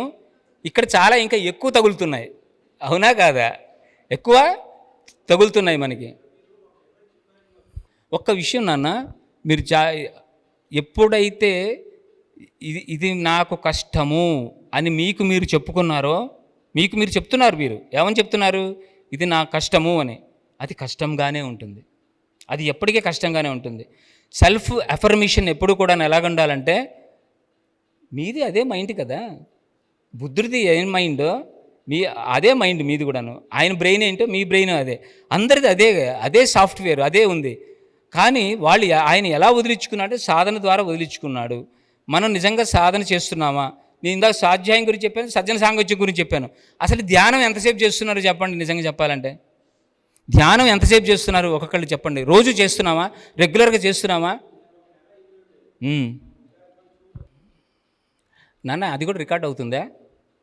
మరి అది అతనికి మైక్ ఇస్తే బాగుండేది కదా. ఓకే అయిపోయింది కదా. ఈసారి ఎవరైనా మాట్లాడదలుచుకుంటే వాళ్ళకి మైక్ ఇవ్వండి. బాగా చెప్పావు నాన్న, బాగా అడిగావు. నాకు తెలిసిన ఒక ఎగ్జాంపుల్ చెప్తాను. మైండ్ గేమ్స్ ఇవన్నీ కూడా. ఒక ఆయన ఉన్నారు నాకు తెలిసిన ఆయన పొలిటికల్గా మంచి పొజిషన్లో ఉన్నారు వైజాగ్లోనే. చాలా గుళ్ళు కట్టించాడు, ట్రస్టీగా కూడా ఉన్నాడు. చాలా యాక్టివ్గా అటు ఇటు కారులో పరిగెడుతూనే ఉంటారు. 5 నిమిషాలు కూర్చుంటే ఏదైనా విషయం చెప్దామంటే కూర్చోలేని స్థితి అనమాట. ఒక 10 నిమిషాలు కూర్చున్నా ఫోన్ల మీద ఫోన్లు వస్తూ ఉంటాయి. ఆయన ఎప్పుడు వెళ్ళి కూర్చున్నా నాకు ధ్యానం చేయాలనుంది అనేవాడు. నేను ధ్యానం గురించి చెప్పాను దాదాపు 15 ఏళ్ల క్రితం, 16 ఏళ్ల క్రితం ధ్యానం గురించి చెప్పి, ఇలా ధ్యానం చేయండి సార్, ఈ టెన్షన్స్ ఇవి తట్టుకోలేకపోతున్నాను అంటుంటే, మీరు ధ్యానం చేయండి టెన్షన్స్ అవన్నీ పోతాయి అన్నా నేను. ఆయన ఏమంటాడంటే, ఈ ప్రాబ్లమ్స్ అన్నీ సాల్వ్ అయిపోతాయండి త్వరలోనే, ఈ ప్రాబ్లమ్స్ అన్నీ సాల్వ్ అయిపోయిన తర్వాత నేను ధ్యానం చేస్తాను అన్నాడు. నాకు అప్పటిదాకా కుదరదు, అప్పుడు ధ్యానం చేస్తాను అన్నాడు. నేనేమంటానంటే, మీరు ధ్యానం చేస్తే ఈ సమస్యలన్నీ తీరిపోతాయి, అసలు ఈ సమస్యలుగా అనిపించవండి, మీకు ప్రశాంతంగా ఉంటారంట. లేదు నేను ప్రశాంతంగా అయితే ధ్యానం చేస్తా అంటాడు. నేను ఒకటే మాట అన్నాను, నీకు తలకాయ నొప్పి ఉందనుకో, నేను ఒక ట్యాబ్లెట్ ఇస్తాను, తలనొప్పి ట్యాబ్లెట్ వేసుకుంటావు, తలనొప్పి తగ్గిందో లేదో తలనొప్పి ఉన్నవాడికి తెలుస్తుంది. తలనొప్పి లేనివాడికి నేను ట్యాబ్లెట్ ఇచ్చాననుకో, తెలియదు కదా తలనొప్పి తగ్గుతుందో లేదో ఆ ట్యాబ్లెట్ వల్ల. మీరు అలా ఉందండి, మీ సమస్యలో ఉన్నారు, బాధలో ఉన్నారు, మీరు ధ్యానం చేస్తే మీకు అవన్నీ క్లారిటీ వస్తుంది, ఇవేవి సమస్యలు కాదు, ఇంత టెన్షన్ పడాల్సిన అవసరం లేదు, ఏం చెయ్యాలి ఏం చేయకూడదు అన్న కామన్ సెన్స్ విజ్ఞత కూడా మీకు డెవలప్ అవుతుంది అని అన్నాను. లేదు గౌతమ్, నేను ప్రశాంతత అయినప్పుడు నేను చెప్తాను, నేను ధ్యానం చేస్తాను, అప్పటి నుంచి నేను మొదలు పెడతాను అన్నాడు. 16 సంవత్సరాలు గడిచిపోయింది. ఇప్పటికీ ఆయన ధ్యానం మొదలు పెట్టలేకపోయినాడు. అది ఎప్పటికీ జరగదు. మనం ఇంటెన్షన్ లేకపోతే, మనం సంకల్పించుకోకపోతే, మనల్ని మనం మార్చుకోవాలని మనం అనుకోకపోతే ఎప్పటికీ మారము. గుర్తుంచుకోండి. గౌతమ బుద్ధుడు, ఇవాళ బుద్ధుడి గురించే, ఓకేనా? గౌతమ బుద్ధుడు ఆనంద భిక్షువు అంటే ఆయనకి ప్రథమ శిష్యుడు. ఆనంద భిక్షువుకి గౌతమ బుద్ధుడు అంటే ఎంత ఇష్టం అంటే, ఆయన నిద్రపోతున్నా, ఆయన మెలకువతో ఉన్నా, ఆయన ఎప్పుడున్నా ఆయన పక్కనే ఉండేవాడు, సపర్యలు చేస్తూ శుశ్రూతలు చేస్తూ ఉండేవాడు. ఈగ వాళ్ళనిచ్చేవాడు, దోమ వాళ్ళనిచ్చేవాడు కాదు. అంత ఆనంద భిక్షువు నడుచుకుంటూ వెళ్తున్నారు. బుద్ధుడు ఒక ముసలావిడ, ఇవాళ రేపో చనిపోతుంది అన్న ఆ స్టేజ్లో ఉన్న ఆవిడ రోడ్డులో మధ్యలో కూర్చొని ఉంటుంది. ఆనంద భిక్షువు ఏమంటాడంటే, పాపం చాలా పెద్ద ఆవిడండి, అలా పరిస్థితిలో ఉంది, ఇవాళ రేపు వెళ్ళిపోతుంది, పాపం మీకు అంత తపశ్శక్తి ఉంది కదా, కాస్త ముక్తిని ప్రసాదించండి, ఆవిడికి మోక్షాన్ని ప్రసాదించండి అంటే, బుద్ధుడు నవ్వుతాడు చూసి, అది కృష్ణుడిలాగానే చెప్తాడు, అది ధర్మ విరుద్ధము, అది ప్రకృతి విరుద్ధము, అలా చెయ్యటానికి వీల్లేదు, ఎవరు ముక్తి మోక్షాన్ని ఇవ్వలేరు, ఎవరికి వాళ్ళు సంపాదించుకొస్తుందంటే. అప్పుడు ఆనంద భిక్షు నవ్వుతూ అంటాడు, మీకు చేతనైతే ఇవ్వండి, లేకపోతే నా వల్ల కాదని చెప్పండి, ఎందుకు ఈ తప్పించుకోవటం అంటాడు ఆనంద భిక్షువు. అంటే అయితే చూస్తావా అంటాడు. చూడు, బుద్ధుడు ఆవిడ ఎదురుకుండా వెళ్ళి విరాట్ స్వరూపం చూపిస్తాడు, శ్రీకృష్ణుడు అర్జునుడికి చూపించినట్టు. అప్పటిదాకా ఇలా చూస్తున్న ఆవిడ ఇలా పక్కకి తిరిగి చూస్తుంది. ఎలా చూస్తుంది? పక్క తిరిగి చూస్తుంది. వెంటనే బుద్ధుడు ఈ పక్కకు వస్తాడు, విరాట్ రూపం చూపిస్తే ఆవిడ ఈ పక్కకు తిరుగుతుంది, ఈ పక్క తిరిగితే ఇటువైపు చూపిస్తాడు, ఆవిడేం చేస్తుందంటే పైకి చూస్తుంది. లాభం లేదురా అని అష్టదిగ్బంధనం అనమాట, అన్ని వైపులా పైన కింద మొత్తం ఆయన విరాట్ రూపం చూపించేస్తాడు. అప్పటిదాకా ఇలా చూస్తున్నాడు, అటు ఇటు తిరుగుతున్నాడు, ఇలా బుర్రగొక్కొని అబ్బా అని కళ్ళు మూసి కూర్చుంటుంది ఇలాగా. అప్పుడు ఆనంద భిక్షు వంక చూసి, ఇంతకంటే నన్ను ఏం చేయమంటావు అంటాడు.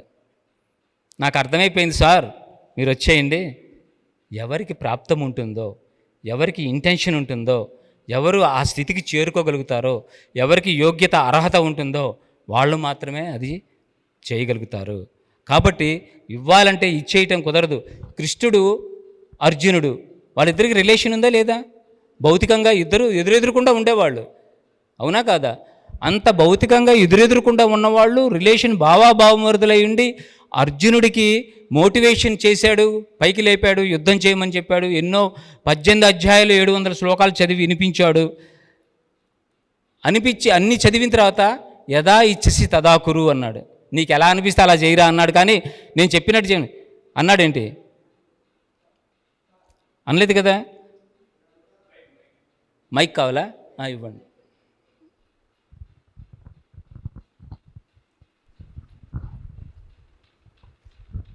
సార్, అశోక్ చక్రవర్తి ఎన్నో రాజ్యాలు జయించి, ఎంతోమందిని ఎన్నో దేశాలను జయించి మహాచక్రవర్తిని అనిపించుకున్నారనుకుని ఆఖరిగా యుద్ధంగా కళింగ యుద్ధం చేసిన తర్వాత ఒక్క నైట్లో ఇదంతా చేశాను కానీ నాకు ఆత్మతృప్తి లేదు అని యుద్ధం విరమించుకున్నానని ఒక నైట్ ఆలోచించేటప్పటికి ఆయనకి మన ప్రపంచ దేశంలో అశోక చక్రవర్తి మహాధర్మాత్ముడు, అశోక చక్రవర్తి యొక్క చిహ్నము మన దేశానికి గుర్తుగా ఉండాలి అని అశోకుడి యొక్క ధర్మచక్రము అందరికీ గుర్తుండాలని మన జాతీయ జెండాలో మధ్య భాగాన్ని వేశారు. ఇంత రాక్షసత్వంగా ఇన్ని రకాలుగా ఉన్న ఒక వ్యక్తి మనస్సాక్షిగా చేశారని మా హిస్టరీ మాస్టర్ చెప్పినప్పుడు మేము నిజంగా ఎన్ని చేసినా సరే ఈ ఒక్క పని చేస్తే సరిపోతుంది అనుకున్నప్పుడు ఈ మధ్య కాలంలో ఇన్నాళ్ళు 5 సంవత్సరాల ధ్యానంలో వచ్చిన ఏ సమస్య ఎవరికీ పట్టించుకోలేనంత ఇదిగా అందరికీ సమస్యలు పీస్తున్నాయి.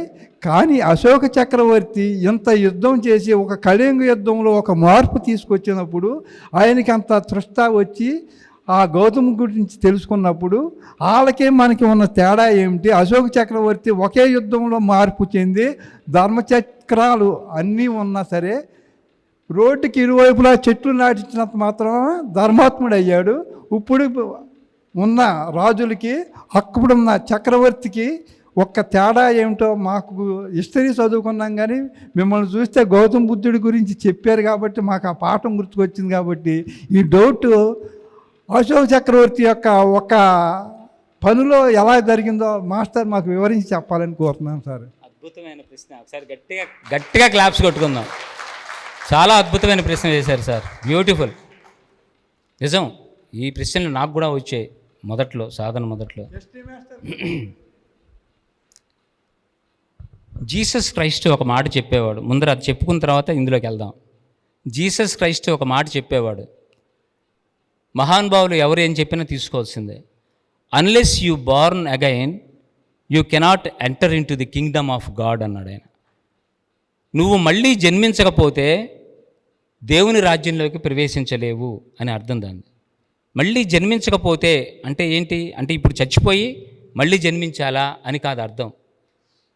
నువ్వు సమూలంగా మార్పు చెందితే, నువ్వు ఒక్కసారిగా సమూలమైన మార్పు నీలో వచ్చేస్తే, ఇంతకుముందు నువ్వు చేసినవన్నీ కూడాను ఒక్కసారి ఒక్క పెట్టుతో మొత్తం తుడిచిపెట్టుకుపోతాయి. ఒకే ఒక నిర్ణయంతో నీ యొక్క వెనకాల జరిగినవన్నీ కూడా తుడిచిపెట్టుకుపోతాయి. రామ్తా అని ఒక అద్భుతమైన మహానుభావుడు ఉన్నాడు, మీరు వినే ఉంటారు.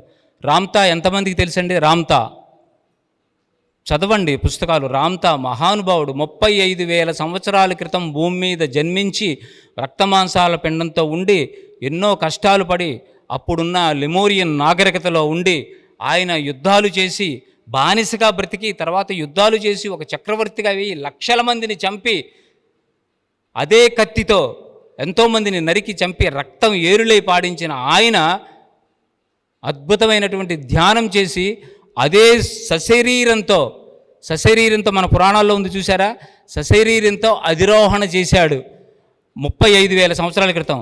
కానీ అదే విషయాన్ని ధ్యానం ద్వారా నేను ఆ స్థితికి వెళ్ళిపోయాను అని చెప్పడానికి భూమి మీదకి వచ్చి మానవ రూపంలో కనుక చెబితే ఆయన మాటలు మనం వినకుండా ఆయనకి గుళ్ళు కట్టించి ఎక్కడ కొబ్బరికాయలు కొట్టి ఆయన ప్రదక్షిణాలు చేస్తావేమో అని ఆయన మళ్ళీ మానవ రూపం ధరించకుండా జేజెడ్ నైట్ అనే ఒక ఆవిడలోకి ఛానలింగ్ ద్వారా ప్రవేశించి 1965 నుంచి 85 దాకా అద్భుతమైన సబ్జెక్టు మనకు అందించాడు.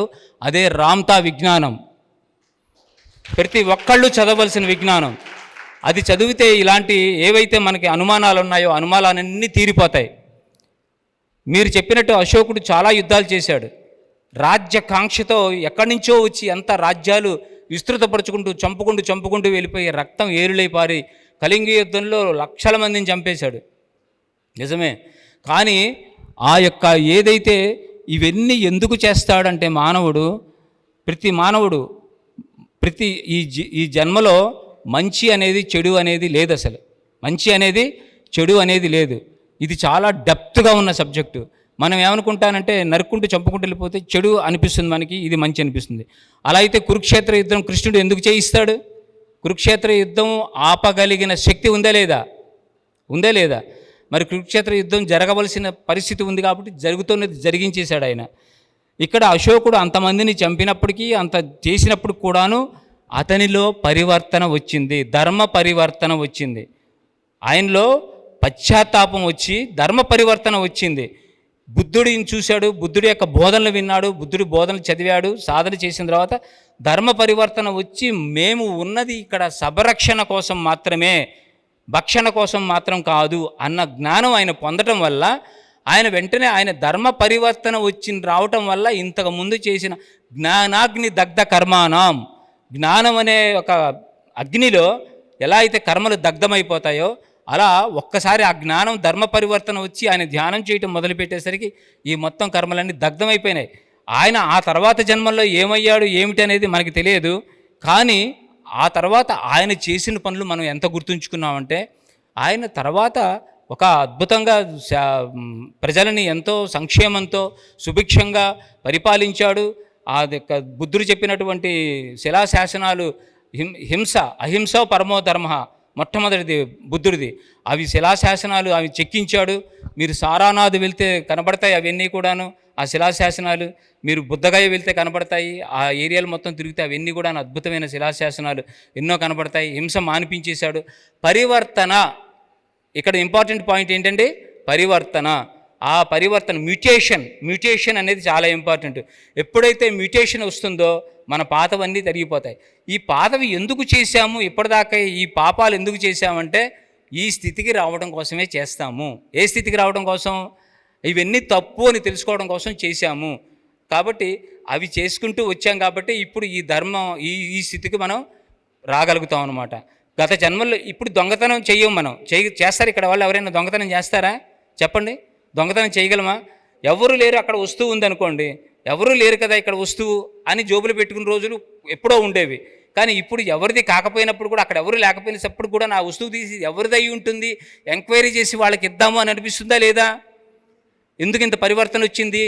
ఇంతకుముందు మనం చేశాం కాబట్టి.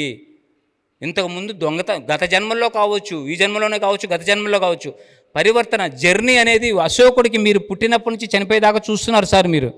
కానీ ఈ జర్నీ అనేది మనకి జన్మించడం మరణించడం ఇదే జర్నీ అనుకుంటాం. కానీ అంతకు ముందు జన్మలు ఎన్నో జన్మల నుంచి ఈ జర్నీ జరుగుతూ జరుగుతూ జరుగుతూ జరుగుతూ వస్తుంది. పరివర్తన అనేది ఒక్క రోజుగా ఒక్క క్షణంలో ఇలా వచ్చేది కాదు. అర్థమైందా? ఒక మహానుభావుడు స్థితిలో ఉన్నా అంటే, నేను గత 4 జన్మల నుంచి నేను మెడిటేషన్ నేర్పిస్తూనే ఉన్నాను ప్రజలకని ఆయన చెప్పారు. ఆయన జన్మలు చూసుకున్నారు కాబట్టి. అవునా కాదా? గత జన్మలు చూసుకోగలిగితే మనం, అదే నేను అనేది, గత జన్మలు చూసుకోవాలి. కనీసం ధ్యానం చేసేవాళ్ళు సూక్ష్మ శరీర యానం చెయ్యాలి. సూక్ష్మ శరీర యానం చేయగలగాలి, ఆరాను చూడగలగాలి, థర్డ్ ఐ ఓపెన్ చేసుకోగలగాలి. ఇవన్నీ ఎలా జరుగుతాయంటే ఇవన్నీ మాకు సంబంధం లేనివి, ఇవన్నీ చాలా కష్టమైనవి అనిపిస్తుందా లేదా? కానీ ఇవన్నీ నిజానికి కష్టమైనవి కావు, ఇవి సిద్ధులు కూడా కాదు. టి లోప్సాంగ్ రాంప మరణం లేని మీరు అనే పుస్తకం ఎంతమంది చదివారు? చూసారా? అసలు మరణం లేని మీరు పుస్తకాలు, ఆ పుస్తకము నా జీవితాన్ని, నా ఆధ్యాత్మిక ప్రయాణాన్ని మార్చినటువంటి కారుణ్యమూర్తి టి లోప్సాంగ్ రాంప. ఆ పుస్తకం చదవటం వల్ల నేను ఇంత వాడినయ్యానని పత్రిజీ గారు చెప్పారు. మరి వెంటనే ఆ పుస్తకం మనం చదవాలా లేదా? ఏంటింది ఆ పుస్తకంలో? ఆయన్నే మార్చి ఇంత లక్షల మందిని తయారు చేయగలిగినట్టు పుస్తకం, ఆయనలో అంత శక్తిని ఎలా ఇచ్చింది? ఆ పుస్తకం మనం చదవాలి అని ఉండాలి కదా మనకి. ఎందుకు పుస్తకాలు ప్రింట్ అవుతున్నాయి? ఎందుకు పుస్తకాలు తీసుకొని వస్తున్నారు? ఆలోచించండి. స్వాధ్యాయం చేయకపోతే మాత్రం మీరు ఏమవుదాం అనుకుంటున్నారు ఫస్ట్ మీరు నిర్ణయించుకోండి. దేనికి వస్తున్నాం మనం?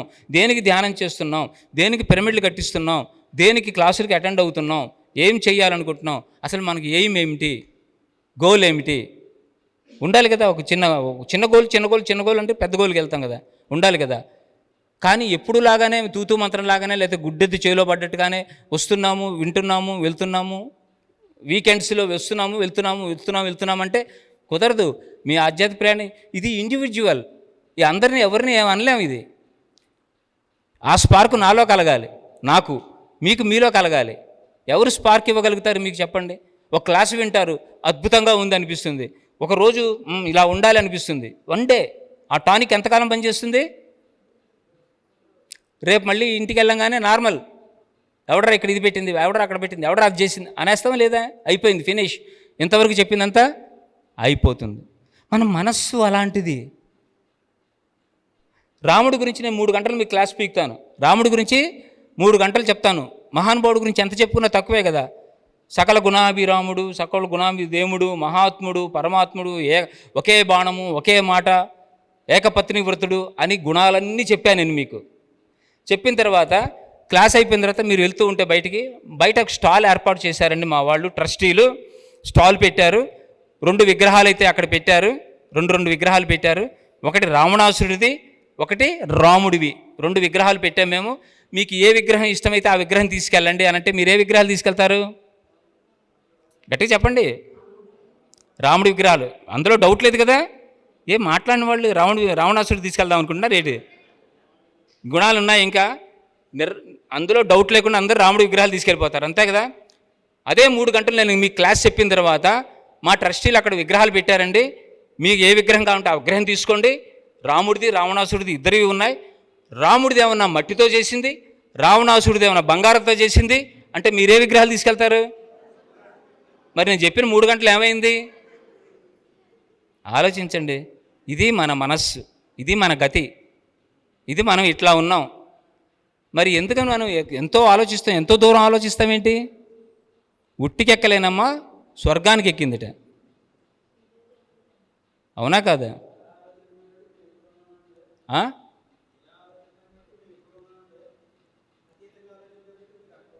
Thank you. ఏమీ లేదు, మీరు ఇక్కడికి వచ్చి కూర్చుంటే నేను అక్కడికి వెళ్ళి కూర్చుంటాను, అంతే తేడా.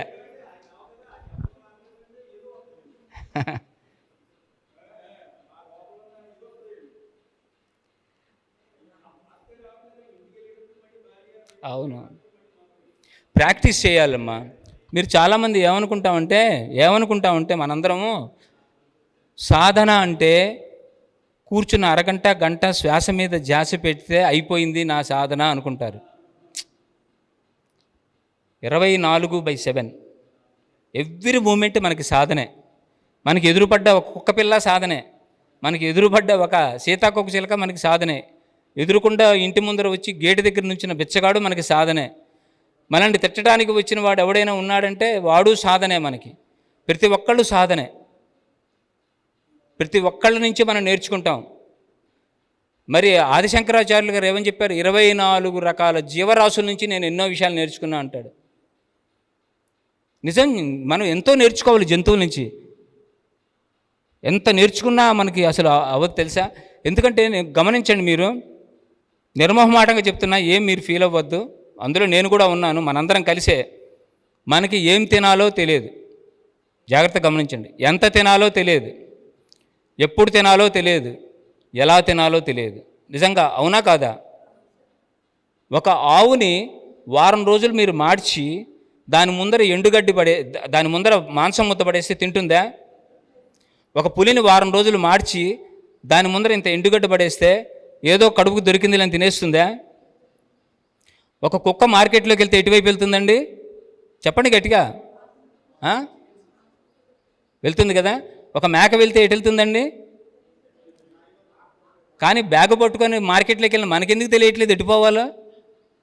కనీసం మనం ఏ జంతువులమో మనకి తెలియదు, మనం ఏ కోవకు చెందామో మనకి తెలియదు, మాంసాహారమో తెలియదు, శాకాహారమో తెలియదు, సర్వభక్షకులమో తెలియదు, సర్వము భక్షించేస్తున్నాం మనం. కనీసం మనం ఎవరో మనకి తెలియదు. జంతువులకు తెలుసు అవేమిటో, కానీ మనకి తెలియదు మనం ఏమిటో. ఒక కుక్కకి ఇంత అన్నం పెట్టారు, ఇంటి ముందరకు వస్తే సగం తింది, కడుపు నిండిపోయింది, వెళ్ళిపోతుంది కదా. వీడు మళ్ళీ సాయంత్రం పెడతాడో పెట్టడో, ఇది దాచిపెట్టుకుందామని తీసుకెళ్తుందా? కానీ మన ఇంట్లో 3-4 నెలలకు సరిపడ బఫర్ స్టాక్స్ లేకపోతే మనకి నిద్ర పట్టదు. రాత్రిపూట నిద్ర పట్టదు మనకి. రేపు ఇప్పుడు తింటూ పొద్దున బ్రేక్ఫాస్ట్ చేస్తూ మధ్యాహ్నం తిండి గురించి ఆలోచిస్తాం, మధ్యాహ్నం తింటూ సాయంత్రం 4 గంటలకి స్నాక్స్ టీలోకి ఏం కావాలని ఆలోచిస్తాం, ఆ స్నాక్స్ తింటూ రాత్రి మెనూ గురించి చెప్పేస్తాం, ఇది చెయ్యి బాగుంటుంది, రాత్రికి ఇది చెయ్యని. అంటే ఇప్పుడు తింటూ అప్పుడు గురించి ఆలోచిస్తాం, కానీ అవి ఎప్పుడు రేపటి గురించి ఆలోచించవు. ఈరోజు ఈ క్షణంలో తిన్నామా, కడుపు నిండిందా, దట్స్ ఆల్. అందుకే అవి ఆనందంగా ఉంటాయి, మనం ఏడుస్తూ ఉంటాం. అర్థమైందా? అవి ఆనందంగా ఉంటాయి, మనం దుఃఖంలో ఉంటాం. కారణం, ఒజిమాండియాస్ అని ఒక మహాయోగి ఉన్నాడు. ఒజిమాండియాస్ మహానుభావుడు, గ్రీక్ తత్వవేత్త. ఆయన హిమాలయ పర్వతాలకు వచ్చినప్పుడు ఒక నదిలో, బహుశా సట్లజ్ కావచ్చు, ఇంకో నది కావచ్చు, జీలం కావచ్చు, ఏదో నదీ ప్రాంతంలో ఉన్నాడు. నదిలో స్నానం చేయడానికి దిగుతున్నాడు. ఆయన దిగుతుంటే అతనికంటే ఫాస్ట్గా ఒక కుక్క వచ్చి ఎగిరి నీళ్ళలో దూకి స్నానం చేస్తుంది ఆనందంగా. ఆయన ఆశ్చర్యపోయాడు, ఈ ప్రపంచంలో ఎవరైనా ఆనందంగా ఉన్న ది మోస్ట్ బ్లిస్ఫుల్ పర్సనాలిటీ ఎవరంటే ఒజిమాండియాస్ అని చెప్పేవాళ్ళు. అలాంటి ఒజిమాండియాస్ ఏమనుకున్నాడంటే, ఇదేమిటి నాకంటే చాలా ఆనందంగా ఉంది ఈ కుక్క, నేను ఇంకా ఏదో నాలో ఏకో బంధాలు ఉన్నాయి అనిపించింది ఆయనకి. అప్పుడు ఆలోచించాడు యువతలకు వచ్చి కూర్చొని, ఏంటి నన్ను ఆపుతున్నది, పూర్తిగా ఇంకా నేను ఆనందంలో లేను అని. అప్పుడు ఆయనకి 2 బంధాలు గుర్తొచ్చాయి. ఏం బంధాలు? ఒకటి, ఆయన కట్టుకునే కౌపీనం. కౌపీనం అంటే తెలుసు కదా, ఆ మాట అనలేక కౌపీనం అన్నా నేను. కౌపీనం 2 ఉండేవి, ఒకటి ఆరేసేవాడు, ఒకటి కట్టుకునేవాడు. అది ఆరేస్తే గాలికి ఎగిరిపోతుందేమో అని భయం, ఎలుకలు కొట్టేస్తాయేమో అని ఒక టెన్షన్ ఉంటుంది మనిషికి. ఎందుకంటే అది పోతే మళ్ళీ హిమాలయాల నుంచి బయటకు వచ్చి ఏ గ్రామాలకు వచ్చి తెచ్చుకోవాలి, అదొక టెన్షను. అదైనా కౌపీనమైనా కష్టమే. రాత్రి నిద్రపోయేటప్పుడు అప్పుడప్పుడు మెలకు వచ్చినప్పుడు భిక్షపాత్ర వెతుక్కునేవాడు. బొచ్చ ఉందా లేదా మళ్ళీ దగ్గరికి లాక్కొని పడుకునేవాడు. ఇదొక బంధం, భిక్షపాత్ర. ఈ 2 నన్ను ఆపుతున్నాయి పూర్తిగా ఆనందాన్ని అనుభవించకుండా. భిక్షపాత్ర ఇసి అవతల పారేశాడు, కౌపీనం తీసి ఇసి అవతల పారేశాడు, ఎగిరి నీళ్ళలో దూకాడు కుక్క. ఆ కుక్కతో పాటు హాయిగా స్నానం చేశాడు. 100% బ్లిస్ఫుల్గా ఉన్నాడు అప్పుడు. బంధాలు. సత్యసాయిబాబా అదే చెప్తాడు. సత్యసాయిబాబా ఏం చెప్తాడు? Properties are proper ties. ఏమంటాడు ఆయన? Properties are proper ties. అవి బంధాలు బిగిచ్చేస్తాయి. ఇవి ఉన్నాయి అవి ఉన్నాయంటే చావడానికి కూడా భయపడతాం. ఒక తండ్రి చావు బతుకుల్లో ఉన్నాడు. తండ్రి, టైం మాకు తెలియదండి, నాకు స్విచ్ ఆన్ తెలుసు, ఇక్కడ స్విచ్ ఆఫ్ తెలియదు, లంచ్ టైం అయితే చెప్పండి.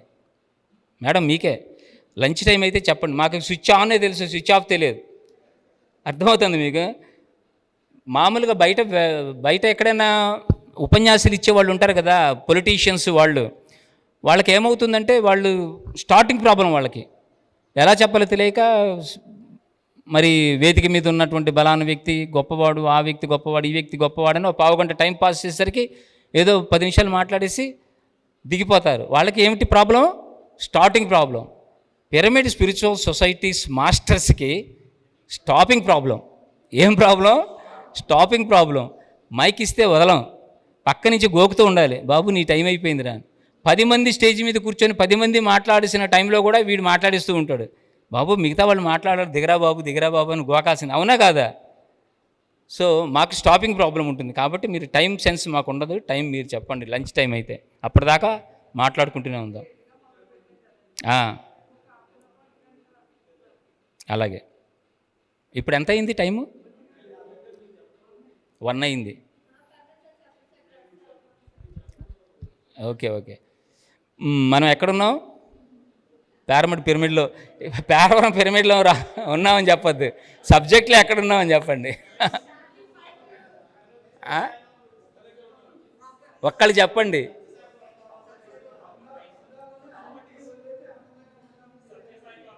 సత్యసాయిబాబా ప్రాపర్టీస్ ఆర్ ప్రాపర్టైస్ అన్నారు.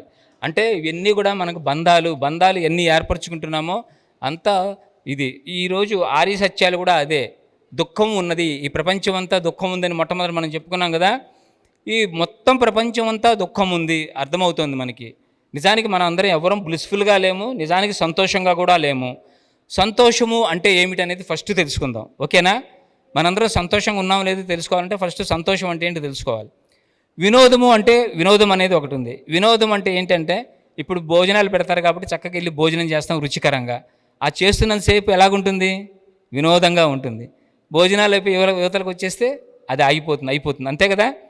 సినిమాకి వెళ్తాం ఒక వినోదం, క్రికెట్ మ్యాచ్కి వెళ్తాం ఒక వినోదం, ఇక్కడికి వచ్చాం ఒక వినోదం.